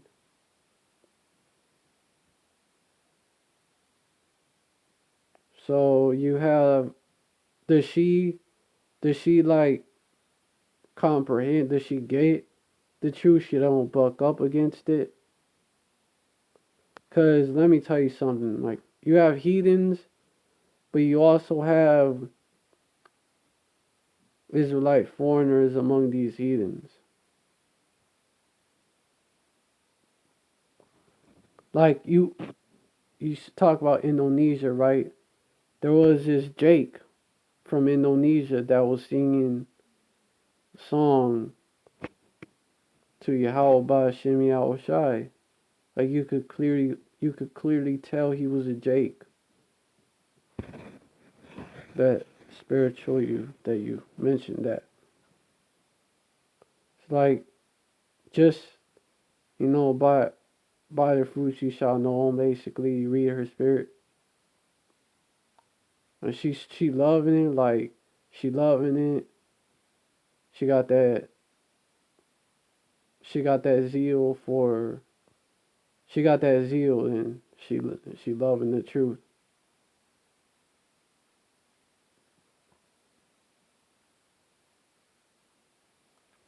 Hey, she may be Eve. You have, if there's a heathen woman, but they move like a Jake, you know, like not pretend move, but it's just in their nature. They move like a Jake and have Jake characteristics. Then, hey, that's a Jake or that's a Eve.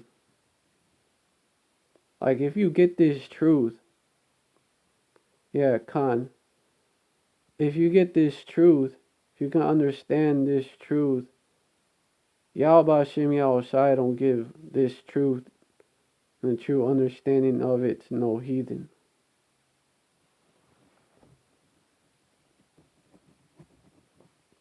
Khan, she was willing to give it up.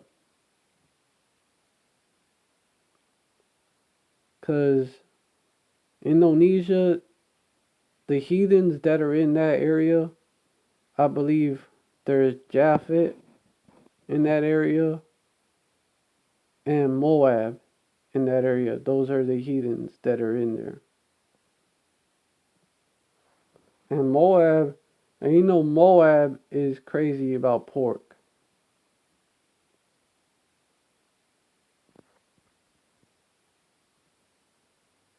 You tell her to stay away from Pastor Pork Chop. And she listens, she's down with it.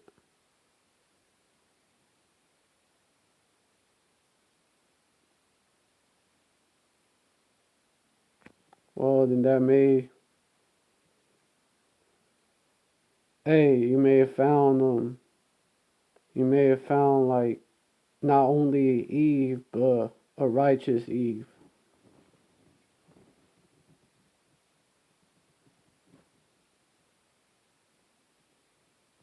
Just gotta play by ear. You gotta see how she moves basically.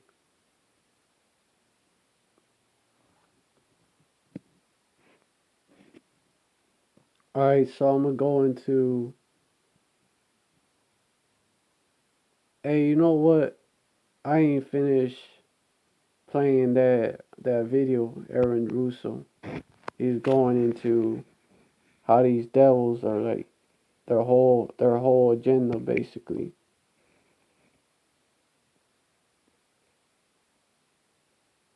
One of them is feminism, which got these women acting like they're the shit.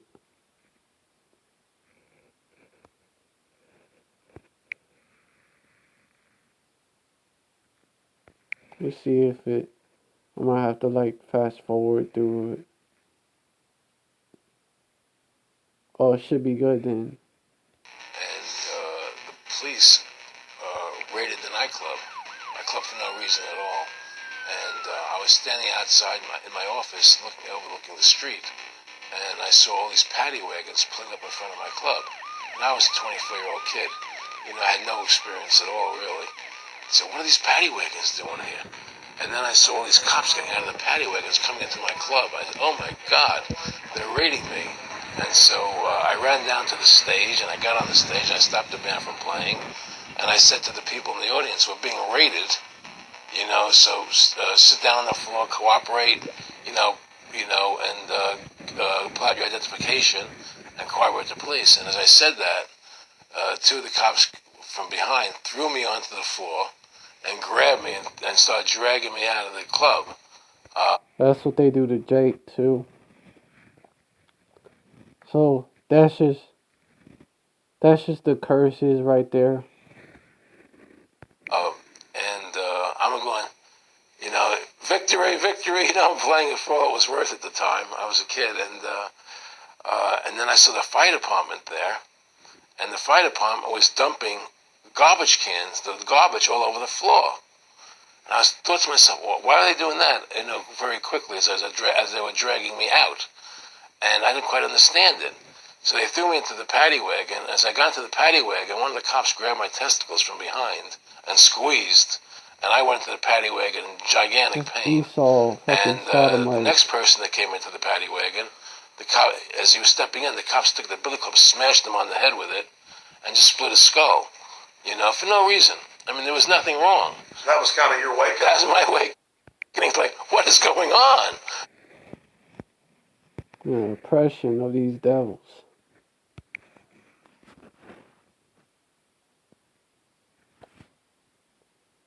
Con. Oh, y'all been talking. You got to meet her in person.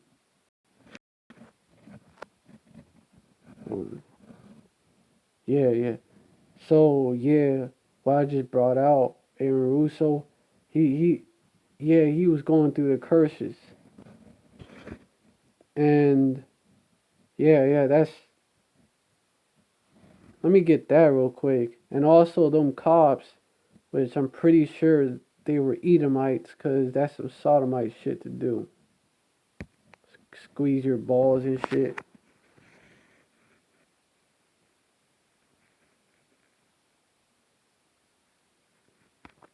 Deuteronomy 28.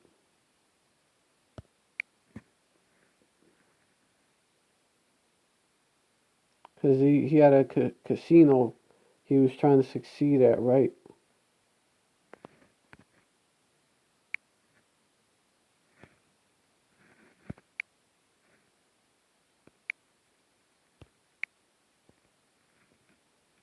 I just pick a verse in here and I look for that other.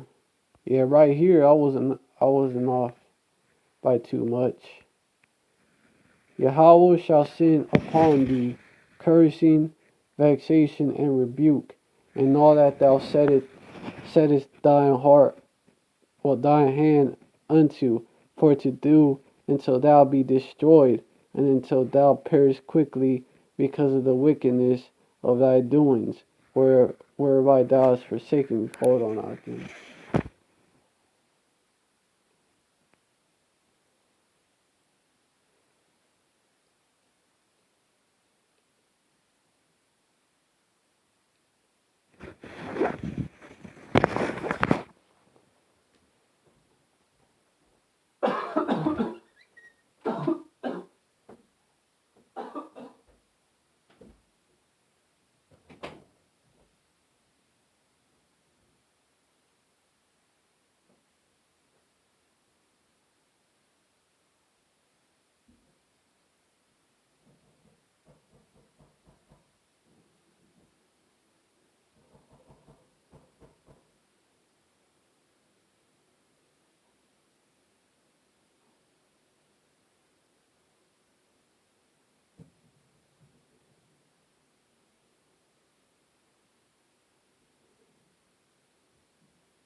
Oh God. Yeah.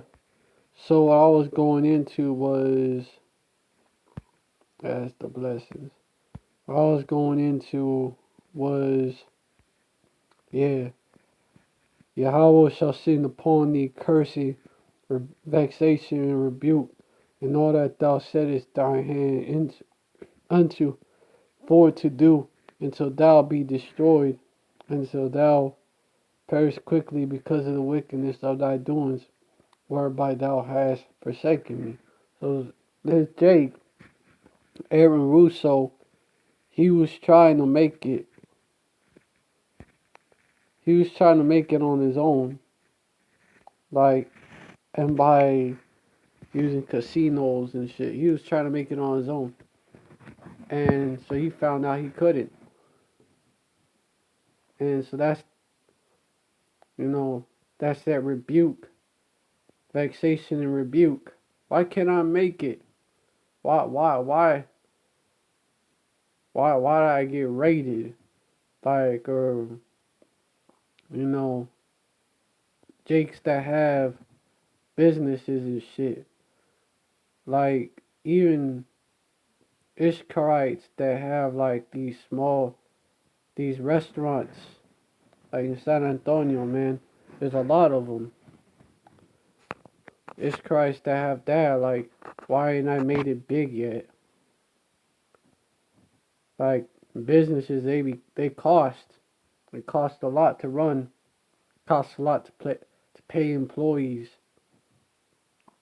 And so the cost of all that and not being able to make it out the hood, because a lot of these Ishkarite restaurants, these little Ishkarite restaurants that are like in the hood and east side or the west side of San Antonio or the south side of San Antonio, like they're you see it, you walk in there and they're like renting out a place or something, and they're like they're not going big, like they're still like on the bottom.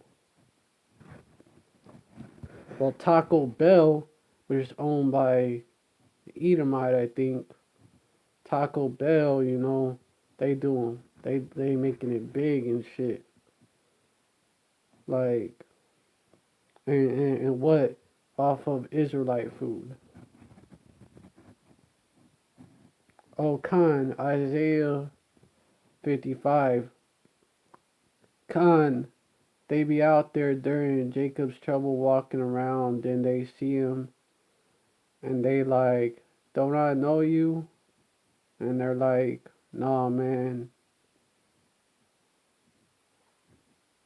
They,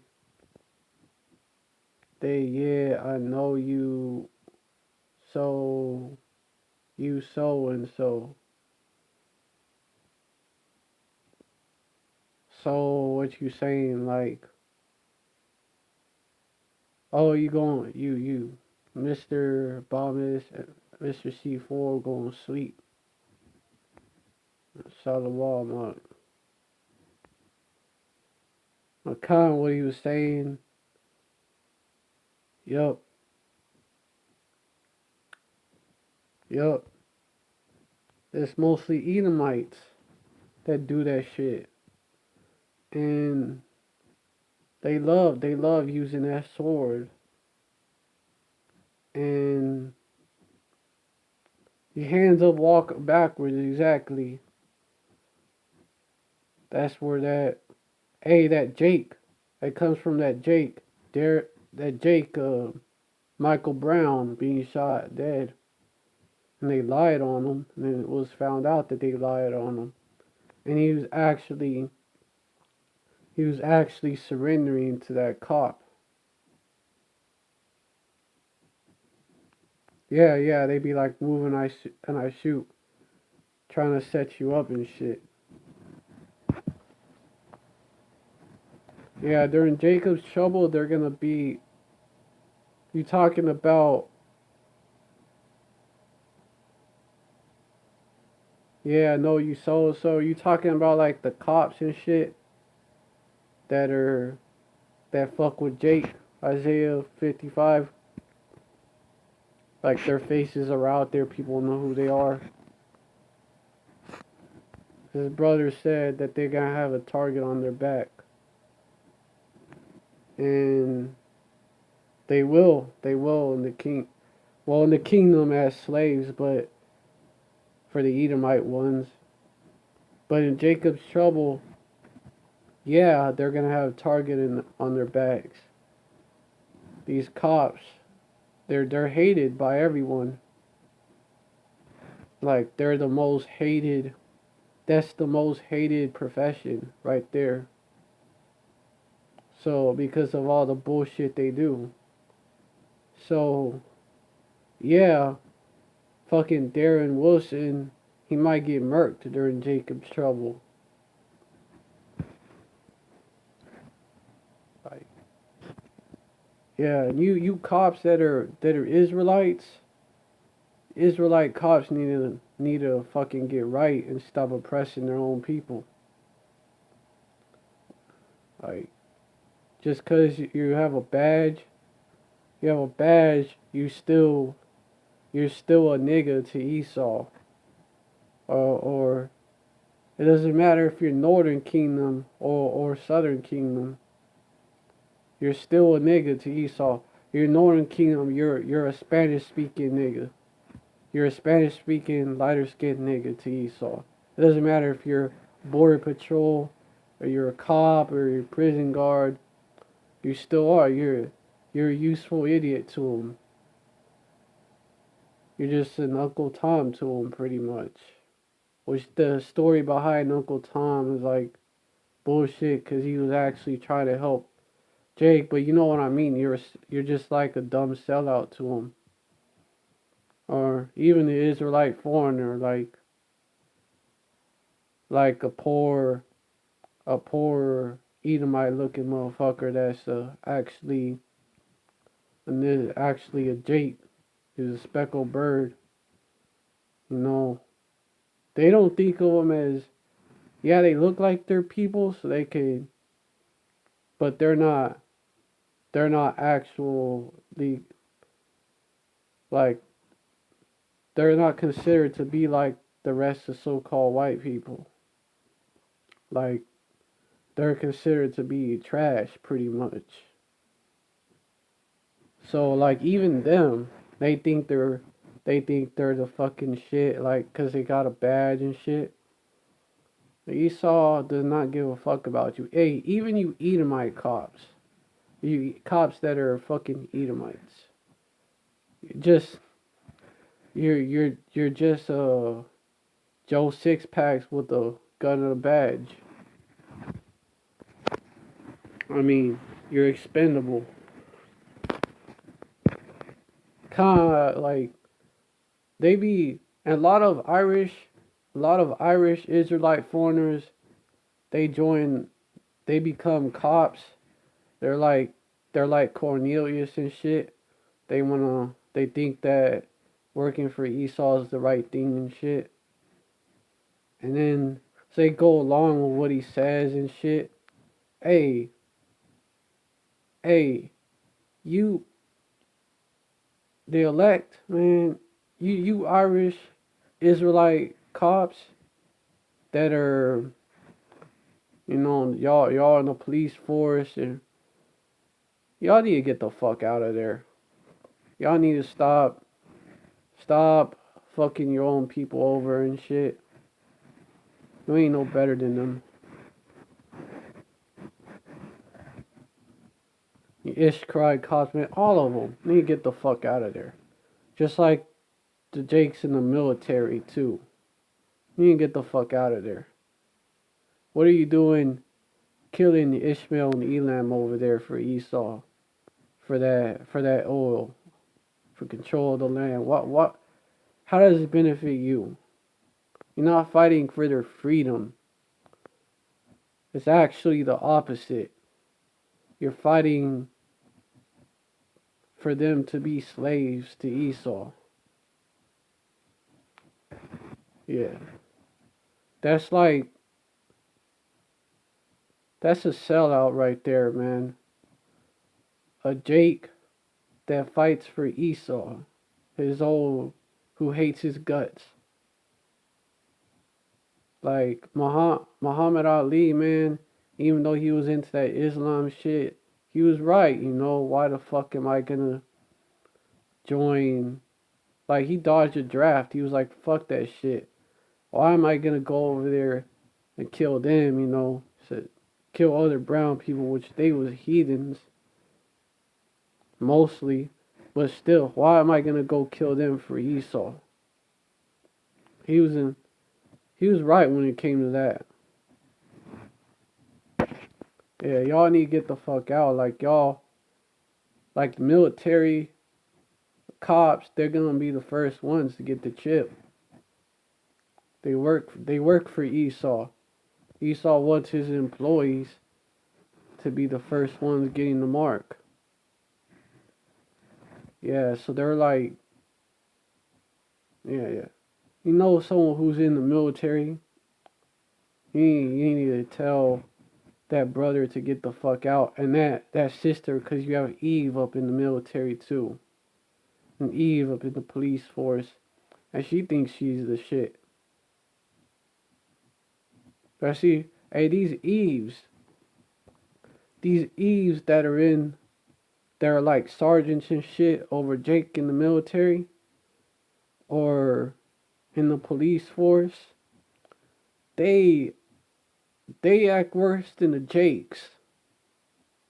Like they're like it's a woman's world now, nigga. They act just like that. Like they flex the shit out of that power behind that badge.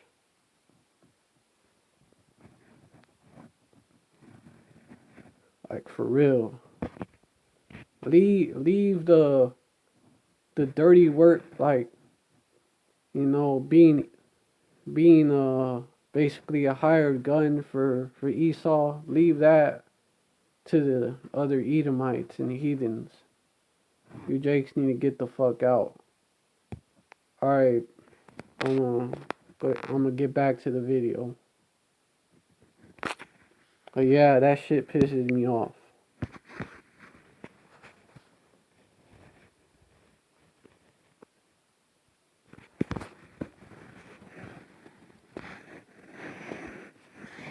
Shit.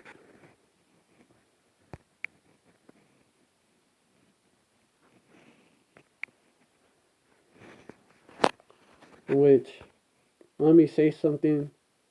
You are gonna have Israelite. What is going on? Hold up, Hakim.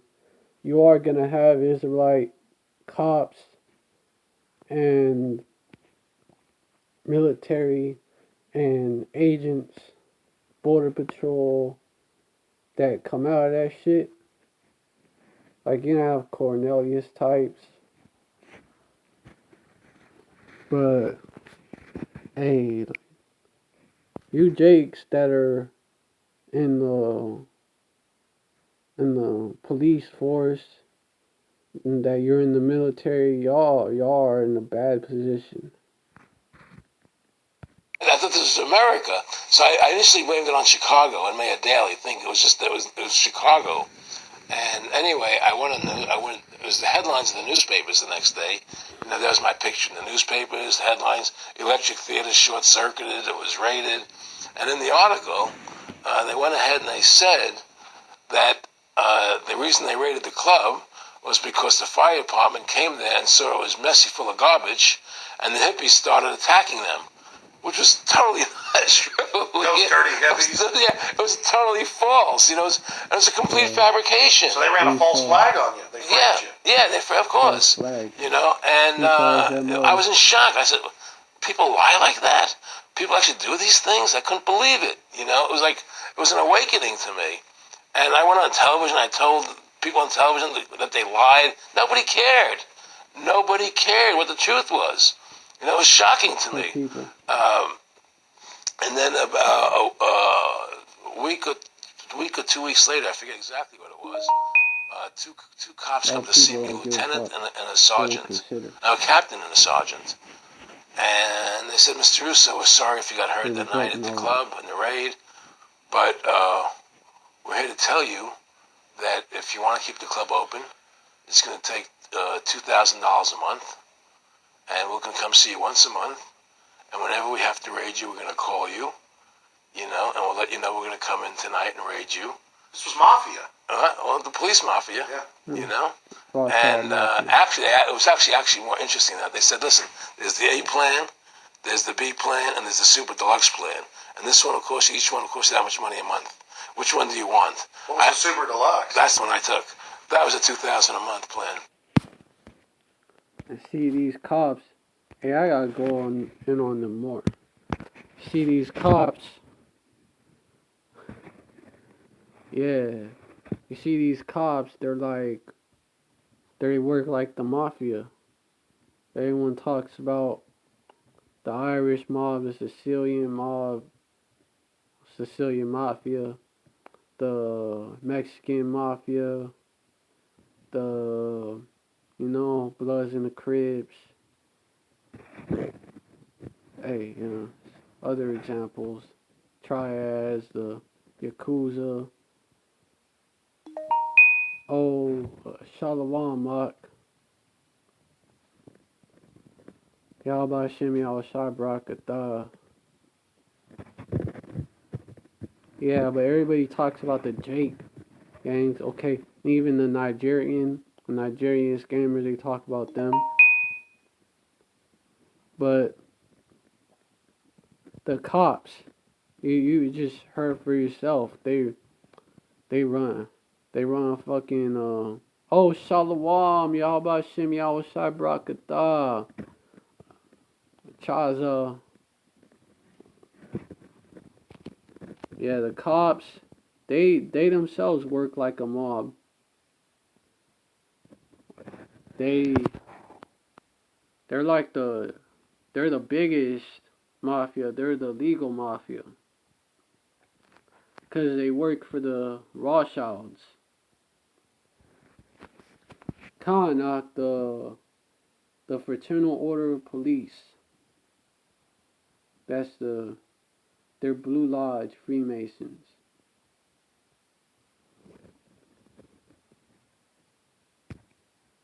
And they set up Aaron Russo. That's the false flag. Like, even on the lower level, these lower level Edomites, even they will do that shit.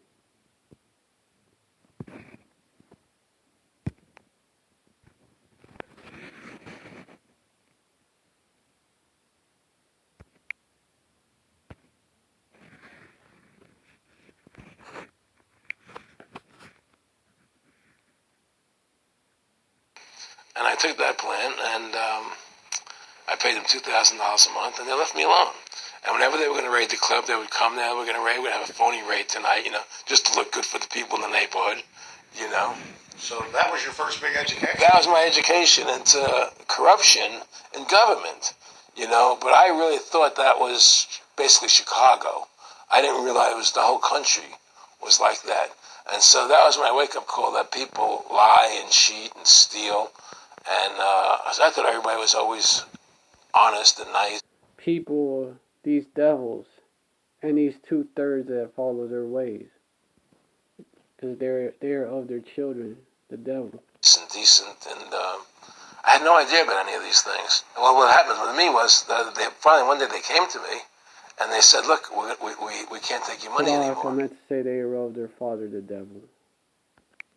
I said, "Why? What's up? What's going on?" I said, "We have to close your club. There's elections coming, and the alderman and the neighbor don't want you open anymore, so we can't take your money." So I had to go to court and fight them, and they were trying to close the club. And then one night there was a fire, and the club never reopened again. The club just closed, and that was the end of the club. And they burned me down, and that was the end of my experience. And then I moved back to New York, where I met Bette Midler, and I ran into her at a little nightclub she was playing called the Improv, and I thought she was fabulous. And through a series of events, I began managing her. And as soon as I started managing her, her career took off like a rocket. Just fortuitous, I guess. And so he started getting juiced in, basically.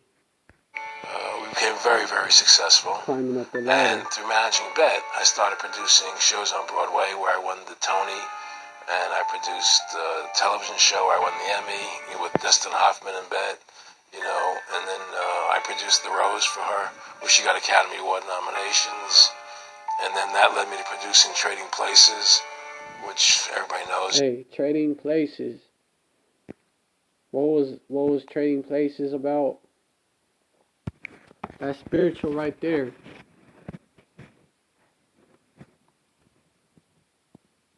Khan. A man that spilled the beans on the Rockefeller, yeah. Aaron Russo. He lost his life for that shit. Hey, but he was the producer of that Trading Places movie. That's about the tables getting turned on these devils. And that's gonna happen. Hey, but that's spiritual. That Aaron Russo, who's spilling the beans on the Rockefellers, was the man behind that. He was the producer of Trading Places.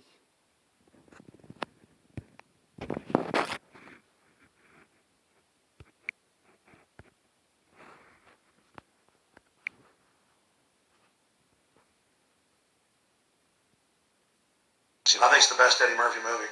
Well, it's a good one. I don't know if it's the best, but it's a really good one. And I'm very proud I made that movie. And so, in my mind... Hey, Aaron Russo, to be honest, he might know the truth about who the Israelites are. He might have known the truth. I feel as if I've made a classic comedy in Trading Places, a classic musical in The Rose, and a classic documentary in Freedom to Fascism. You know, so I'm very proud of my work that I've done as a filmmaker. He was all about exposing the Esau system.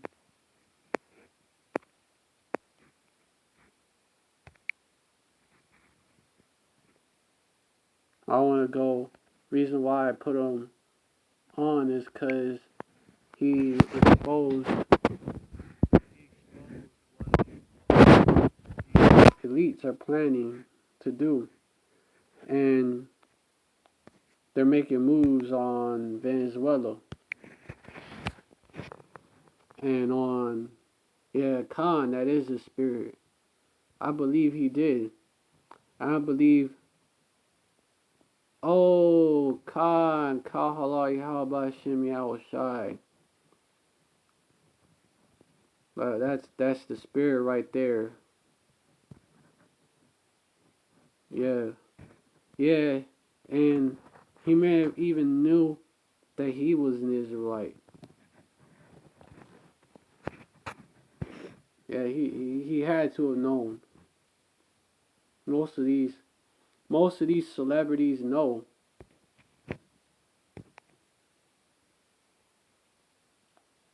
Oh. But what I was saying was at the beginning of this live, I was bringing out how Esau is about to make a move on Venezuela. Oh yeah, Alex Jones. Yeah, Alex Skull and Bones Jones. How did he get into Bohemian Grove like that? Like that shit is on lock. You have all the big time Edomites in there. And he never calls out Amalek. He always talks about the globalists. Well, who are the globalists? What nation do they belong to? He never wants to bring that out. And so he actually talked once about the Arabs. Ishmael runs Hollywood and shit. And I was like, what the fuck? Yeah, he's totally juiced in.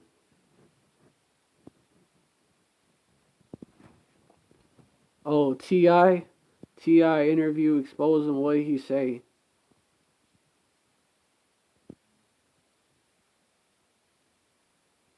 What did he say in that interview?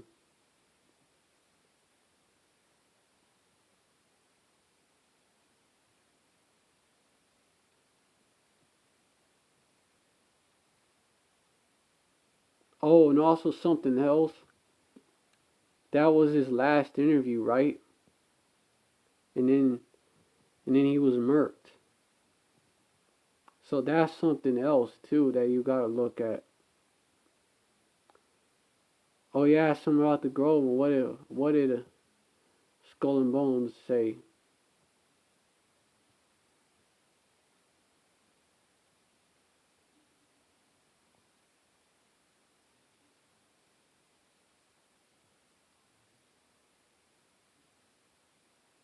Oh, he asked him how you get in and out without being seen. What answer you give him?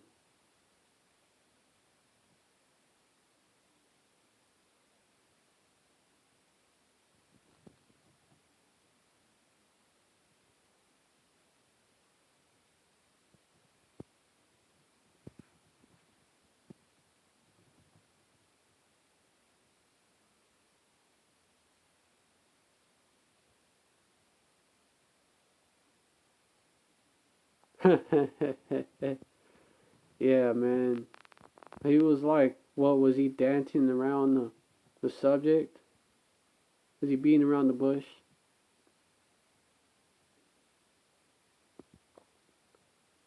Which Chief, hey, and Chief says that they could be Gad. You know, he claimed he could go back to Native American. I remember hearing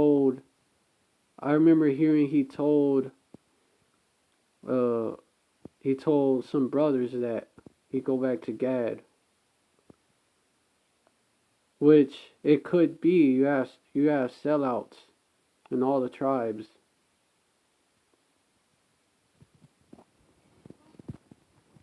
He does have that Gad spirit on him, to be honest. But he's a sellout.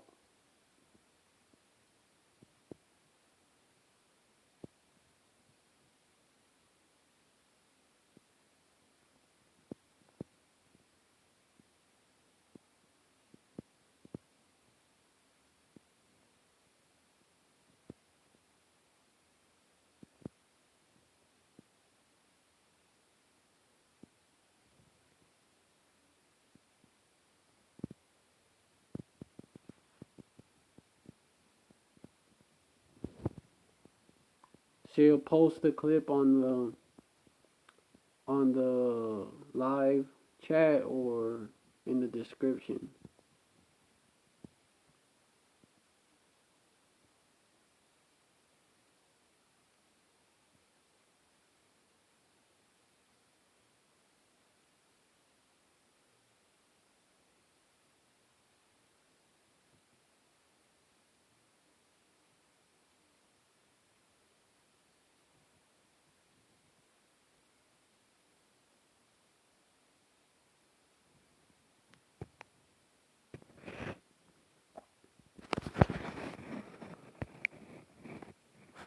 Alright, so hey, that shit loaded.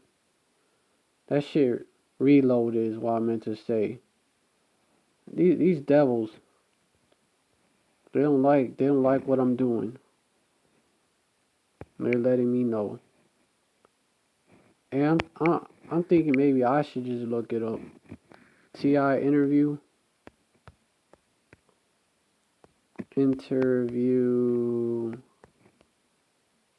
Alex Jones.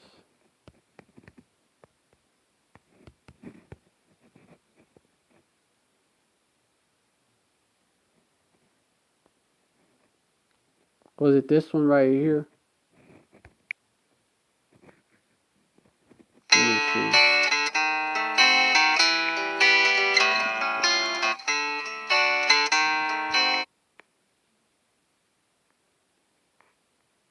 I don't know whether he is or isn't. I don't know what he is doing, isn't doing. And that isn't my problem with him. You know what I'm saying? My problem with him is the disregard and disrespect for black lives and all of the rhetoric that he spews that galvanizes. What's an example? The very fine people on both sides. So I'd love to elaborate on that. Now, you can say what... Now, this is the thing. Fucking sellout. I can give you credit for being exceptionally smart and intelligent, or I can deal with you as though you are exceptionally dumb and unintelligent. But I can't hop back and forth and do both. So, a person who is exceptionally smart and intelligent, they would know saying something like that would lend itself to the opinion of adversity to the people who are the most oppressed and have been the most disenfranchised throughout American history. So you can't say, oh, well, he just said that and he didn't mean it that way. And to be honest, he kind of has a Gadite face to him, too. Like, facial features, not the skin color, obviously, but facial features. Some of them look like he's a Gadite. unless you want me to assume or expect him to be exceptionally dumb and unintelligent. Well, that's the thing about Trump is that, see, that's a huge issue right there. I had a reporter, Millie Weaver, who went to cover that. Well, the liberal media covered it too, and Millie Weaver is a libertarian. She's not even a Republican. Mm-hmm. And she got there because it was a big event. They said there was going to be this big battle. That's what you cover in the news. Mm-hmm. And she got put on the news as a white supremacist. Hold on, Akim. Was that the one right there? Or he also, they debate other shit? Or...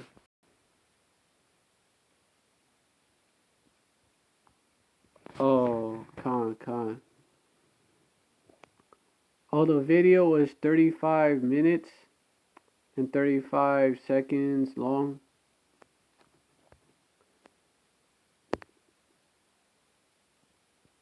Oh, con. All right, let me see. Oh, Shalom, Akia, Shazah.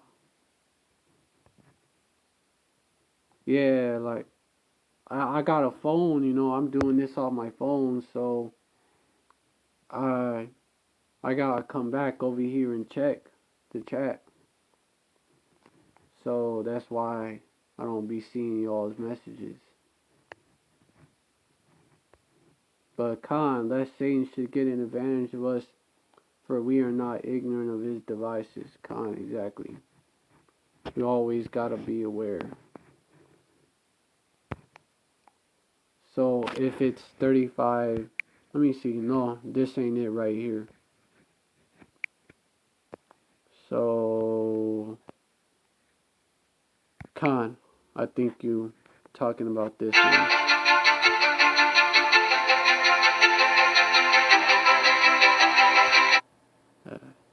That shit was paid for by Trump too. What the fuck? Yeah, totally juiced in.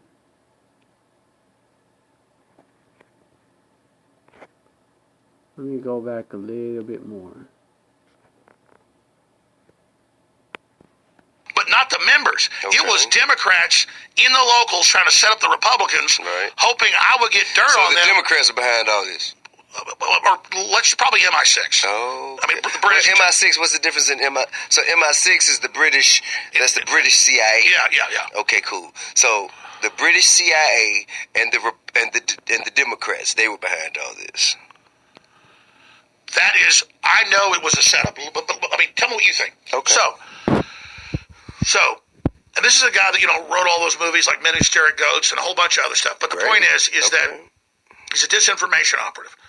So, I go in. He says, I'll try to get in later with the lawyer if I'm able. Later that night, after I get out, he comes out and says, no, I was there too. Do you have the footage? I'm like, yes. Okay, and they're just blown away that it's happened and all the rest of it. And I later thought, oh, they knew I was going in, and the Secret Service just let me. But no, I was given real passcodes on the people inside that wanted me to get the footage for another faction to expose this other arm of the cult, where they basically, Epstein takes you to an island to compromise you in weird sex and stuff. They were taking people to Bohemian Grove to compromise them who weren't in the cult yet. So it was basically like a cult feeder. Okay. And so what made me mad about this individual was he made me swear to never say he went in, or that I had a deal to get him the footage from the beginning. And Yeah, they don't.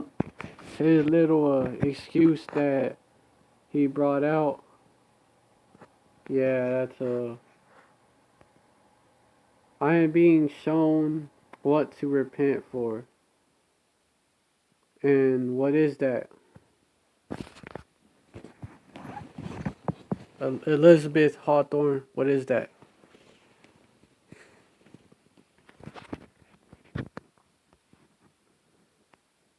Oh, yeah, yeah. Well, basically, yeah, alright, but yeah, I saw it. His excuse don't add up.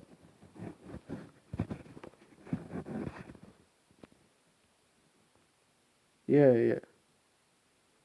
Watch the full video.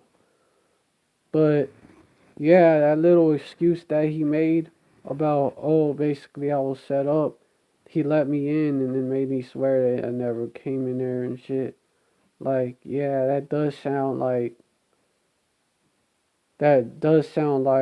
he pulled it out of his, like he made that shit up. He pulled it out of his ass basically. That does sound like that.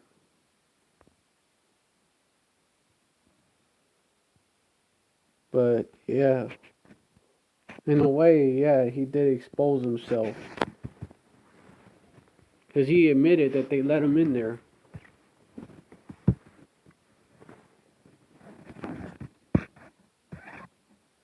But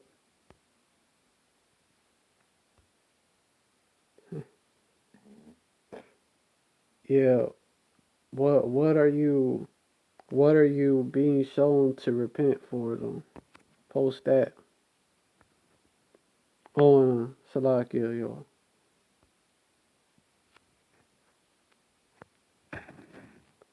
Oh yeah, Khan. Esau's words are, yeah, let me get that.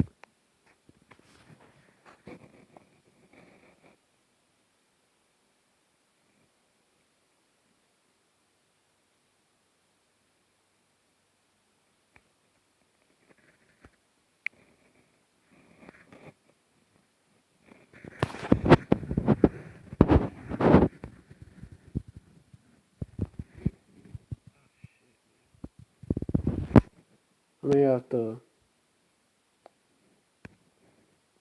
yeah, hold on, Akim. I gotta do something.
Alright, shalom, y'all. I'm back. But probably, like, might wrap it up soon.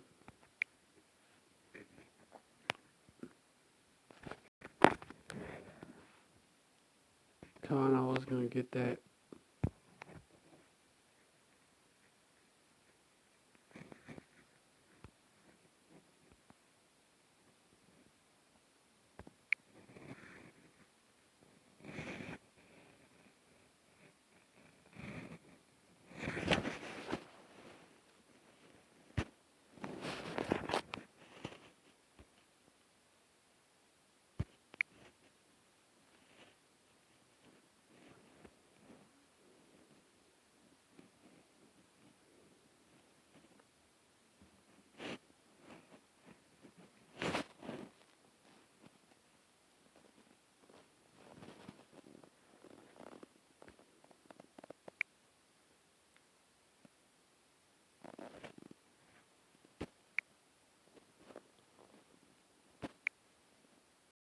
So, I thought maybe I'd do it off the top of my head.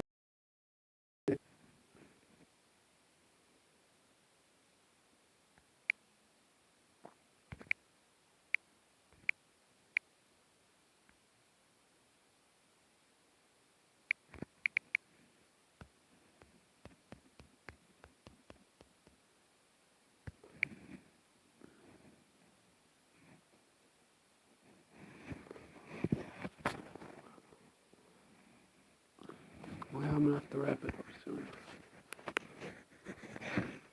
It's not looking good. I'm gonna have to wrap it up soon.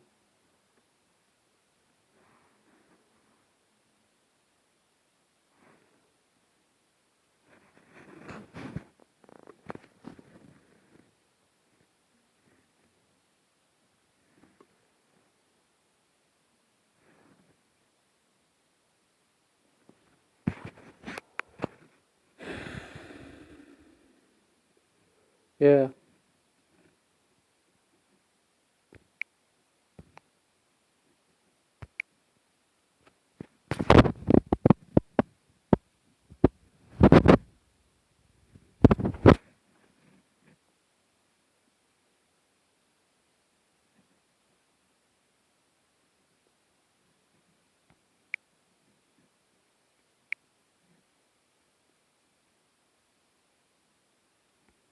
Oh, yeah, right here.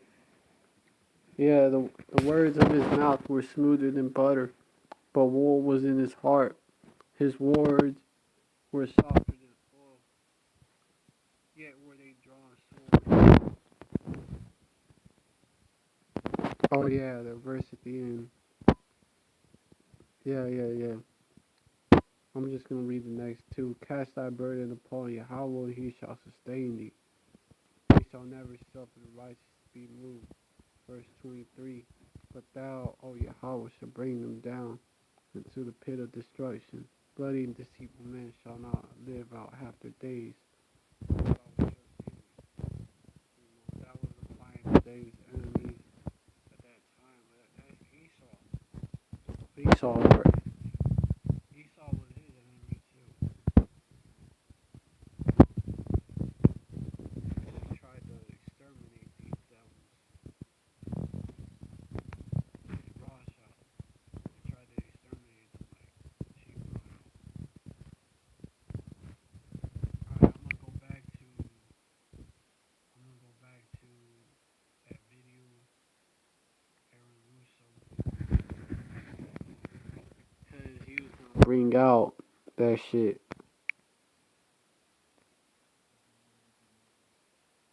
Mm.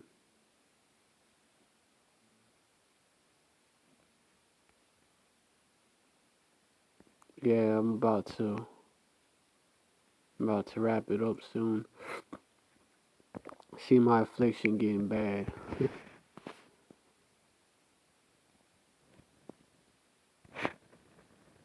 Just saying I got 0 views and shit. But shit don't matter how much views, but yeah, I got 0 views.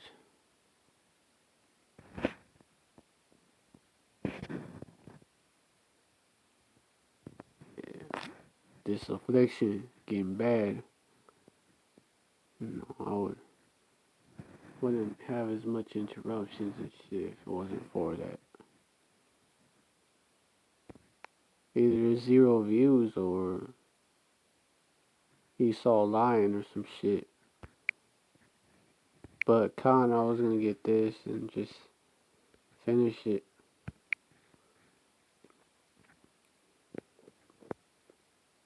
Nah, it's gonna make me start over. What? I didn't have that much. Aaron, why do you do this? What's the philosophy of your life? What do you think life's all about? I think the importance of life is to like yourself. If you don't like yourself, nothing means anything. To like yourself means you have to respect yourself. To respect yourself means you have to take actions that you respect if somebody else did them. And what's the point of living if you don't like who you are? You can have all the money in the world, and if you look in the mirror and you don't like what you see there, what's the point of it? So to me, the most important thing is that I like who I am, and that I take actions that I would respect if somebody else did them. And you live a life of character, honesty, truthfulness, and I believe that a person has the ability to mold their character like a sculptor can mold a piece of clay. There's no saying that a leopard never changes in spots. I don't believe that. I believe people have the total ability to mold their character into what they choose to be in their life, what their ideals are. And that's what I try to do with my life. I am not the same person today I was 30 years ago. I've changed a lot because I wanted to be something better than what I was before. And my philosophy is that you have to like yourself, you have to be a decent person with character and integrity and honor. And that's what's important. Back in the late 80s, I was a pretty big silver trader and gold trader. And I don't think I've ever told this story on tape before. I was a pretty big silver and gold trader. And I always paid my taxes, and I took what was a legal tax deduction on my silver trades. And a few years later, I think it was 88 or 89 or something, the IRS claimed that what I did, and other people did as well, was now illegal. We couldn't do it anymore. But they made it retroactive. I said, what do you mean retroactive? It was legal then. I did what was legal. He said, yeah, but we're making it illegal retroactively. And that's not good. Yeah, so you owe us $600,000 or $800,000. For what? It was legal. How could you make something retroactive? Change the law backwards in time. It makes no sense. Well, we're doing it. And so everybody said they can't do that. So we went to court, a class action lawsuit. And the judge agreed with the IRS and said they could do it retroactively.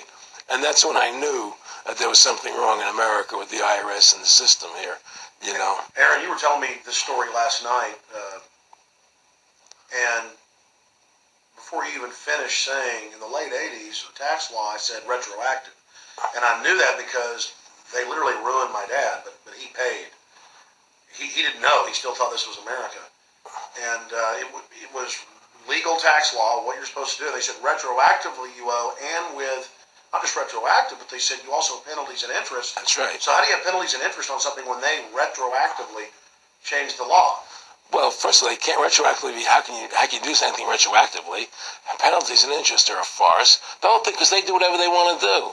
And that's when I realized America is not America. It's not the land that I was taught it was. Because they can do whatever they wish to do. And there's nothing the citizen can do about it. Now, you made America Freedom to Fascism. I want to walk through that film, and I want to encourage everybody out there to get a copy of it on DVD. It was on some theaters around the country. I think the best film out there on the Federal Reserve and the IRS and the whole banker scam, and I want to discuss that with you here. But I wanted to go back a little bit to the point that we discussed last night, where you don't advise people to not pay. And I do the same thing. People say, well, wait, you're saying it's a scam, but you're saying go ahead and pay it. And I like the way you summed it up. Well, it's really fairly simple. I mean, since making that movie, you know, many people come to me and ask me whether they should pay their income taxes or not, you know, and I never advise people not to pay. And the reason I tell them, I said, look, I've done a lot of research. The Supreme Court has ruled that the IRS has no authority. The 16th Amendment did not give the IRS the authority to tax your labor and your wages. That's a fact. All right, the Supreme Court is the law of the land, you know, and the IRS does not trump the Supreme Court. However, that being the case, the fact is, if the mafia would come to you and say, "We want $2,000 a month, or we're going to hurt you," I would not advise you not to pay them, because you may get hurt by not paying them. Yeah, well, that goes back to give unto Caesar what Caesar, give unto Yahweh what Yahweh. And that also goes back to,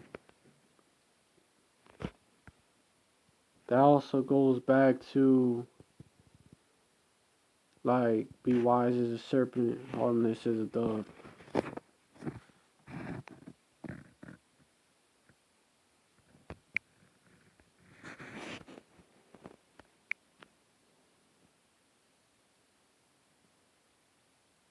Whether it's legal or not doesn't necessarily matter. You're going to get hurt if you don't. It's the same thing with the IRS. They can hurt you. They can put you in jail. They can torture you. So if you don't pay them, you may get hurt. So I never advise people not to pay. You know, I tell people, yeah, pay your taxes. Look what happened to Congressman Hansen. Yeah, Congressman Hansen's a great example. Pay your taxes. But you know what? Shut down the Federal Reserve System, and eventually you won't have to pay those taxes anymore. See, the IRS is a symptom of the problem. The real problem is the banking industry and the bankers in this country. That's where the real problem lies. That's the root of our problem. That's why we've lost America. Okay? So yeah, pay your taxes. Because if you don't pay them, you might get hurt. And I've heard all the arguments, you know, what tax protesters say and so on and so forth. And I don't call them tax protesters. I call them the tax honesty movement. Because they're being honest, you know, at least. But the fact of the matter is, you're being forced, you're being compelled to pay it because you're facing jail sentences, you're facing time, you're facing corruption of the courts if you don't pay, right? And so you pay it, because you just like you'd pay the mafia. But with the mafia, at least you have the government to call and try and help you to get past the mafia, to protect you. Here you have nobody to protect you. The American people are living in a matrix.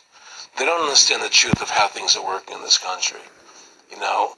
And let me give you an example of what I'm talking about. The very fact is that if you ask 100 people on the street, what kind of government is America supposed to be? 99% of them will tell you a democracy.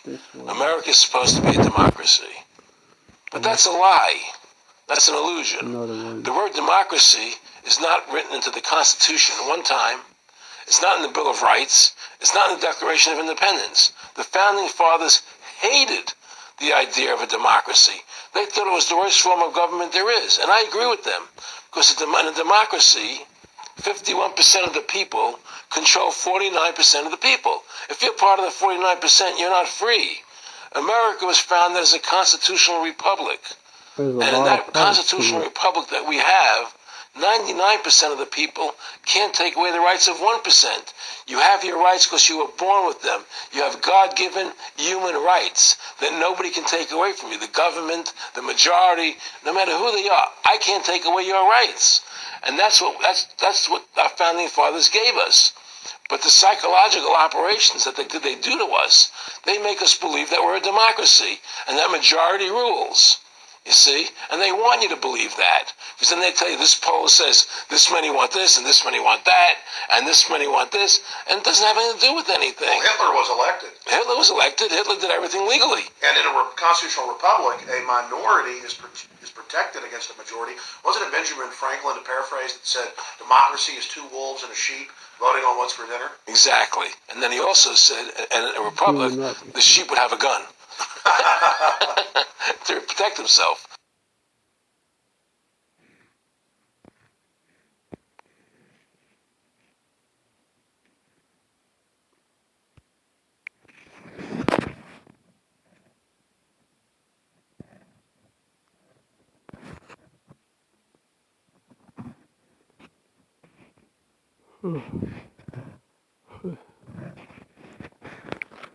Oh shit. What the fuck? Yeah. I've been going through shit.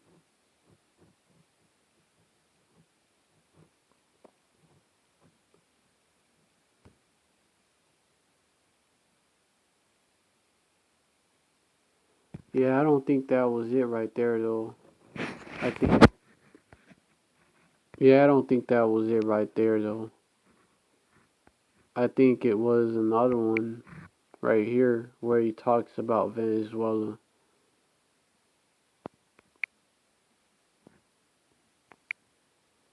And here we are years later after Aaron Russo points out that this is not a capitalist or free market country, but is really socialist. In fact, here's the cover of Newsweek. We are all socialists now. But this isn't the socialism the public thinks it is, where the government robs from the rich to give to the poor.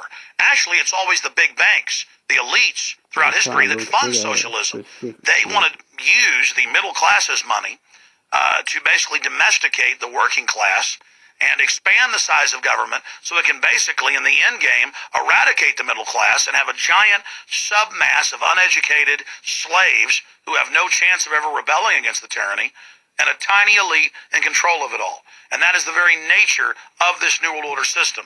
They are using big government to strangle competition, to take control of the people, to break up the family, expose everything, to basically set up a global plantation or neo-feudalist state. Well, one of the things they told me was that he was at the house one night, and he would talk, and he started laughing. He said, "Aaron, what do you think women's liberation was about?" And I said, I'm pretty conventional thinking about it at that point. I said, I think it's about women having the right to work, getting equal pay with men, just like they won the right to vote, you know? And he started to laugh. He said, "You're an idiot." And I said, "Why am I an idiot?" He said, "Let me tell you what that was about. We, the Rockefellers, funded that. We funded women's lib, you know? And we're the ones who got all over the newspapers and television, the Rockefeller Foundation." He says, "And you want to know why?" He says, "There were two primary reasons. And they were, one reason was we couldn't tax half the population before women's lib. And the second reason was now we get the kids in school at an early age. We can indoctrinate the kids how to think. It breaks up the family. The kids start looking at the state as the family, as the school, as the officials, as their family, not as the parents teaching them. And so those are the two primary reasons for women's lib, which I thought up to that point was a noble thing.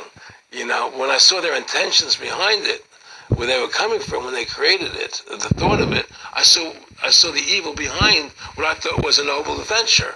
Aaron, did you know that Gloria Steinem, in one of her own books, now admits the CIA funded Miss Magazine? Oh, no, I had no idea about that.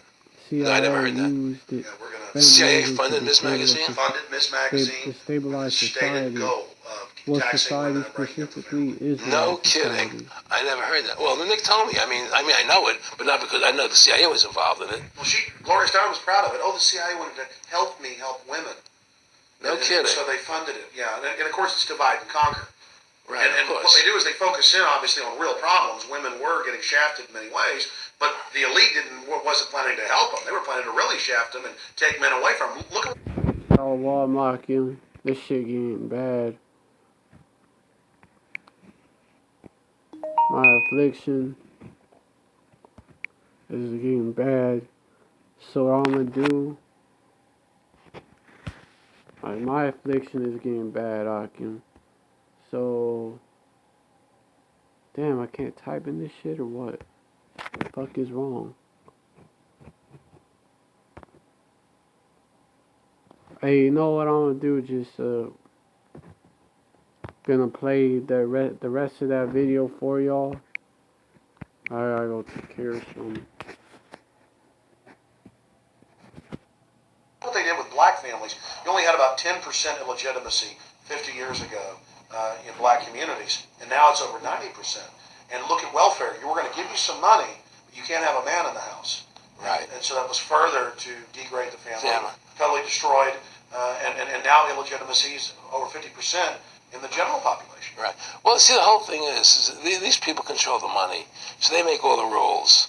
You understand? And they put whatever rules they want into effect. And the truth is, America has really become a socialist, communistic country. And everybody says it's a capitalistic country. It's not a capitalistic country. You know, how can it be capitalistic when you have a central bank? That's the first. It can't be. You know, the money. It's a planned economy. It's a planned economy. It's a phony. If they want to create prosperity, they just print dollars. They just make dollars or put digits into the economy, and then now you have prosperity. You don't have real prosperity. You don't have real manufacturing. You just have money being injected in. It's an infusion of credit, which only makes the government go into more debt. Into more debt. The Federal Reserve is poison to our country. Of course it is. It's poison. Whoever makes the money makes the rules. Rothschild said that, and they make the money. Why are we allowing these private bankers to make the money for our country?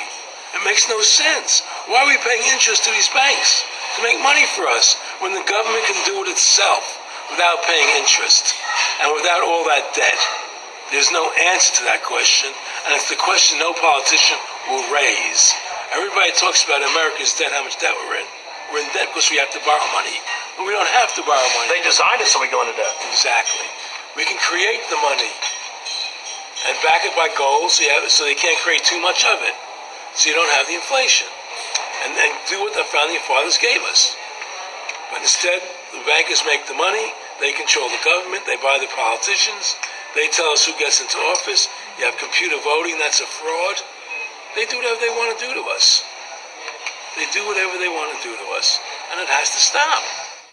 My friendship with Nick Rockefeller was one where we expressed ideas to each other and thoughts and philosophies, and he wanted me to become part of what they were doing, and for me to become a member of the CFR, and offered various business opportunities for me to get involved in, and for me to not take up the fight or the battle that I've been taking up in the past. To drop that idea, because what was the point of my fighting for the people? I was a guy who was very successful in the movie business, and I saw the truth of what was happening. I tried to express it to the people, and rather than having me express it to the people, they wanted me to join their side because I was a mover and a shaker, and rather than me opposing them, to join them. It was real simple, and he tried to recruit me into that situation, and I didn't go for it. Did he get angry when you didn't go for it? No. And, it's like, I remember one time he said to me, you join us, so you have an ID card there, and, you have a chip, and your chip will say KMA on it. And I said, what does KMA mean? He said, it means kiss my ass. And anybody stops you, a cop or whatever, and you show them your card or your chip, and they'll know to leave you alone, because you're one of us. One of the central pillars of tyranny is that the establishment is exempt from the laws that they pass for the rest of us. We saw it in Rome. We saw it with Hitler. We saw Richard Nixon saying, look, I'm the president. If I break the law, it's not illegal. We saw George Bush and Dick Cheney say that. We see Barack Obama continuing that, saying, I'm not going to give detainees real trials. I'm going to give them secret kangaroo military commissions trials. And all right, I think he went into that already.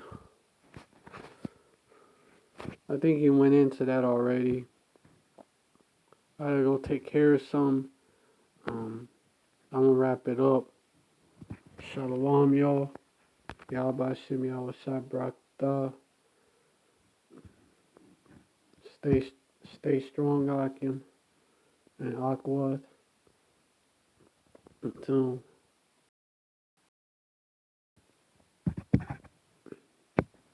alright, shalom.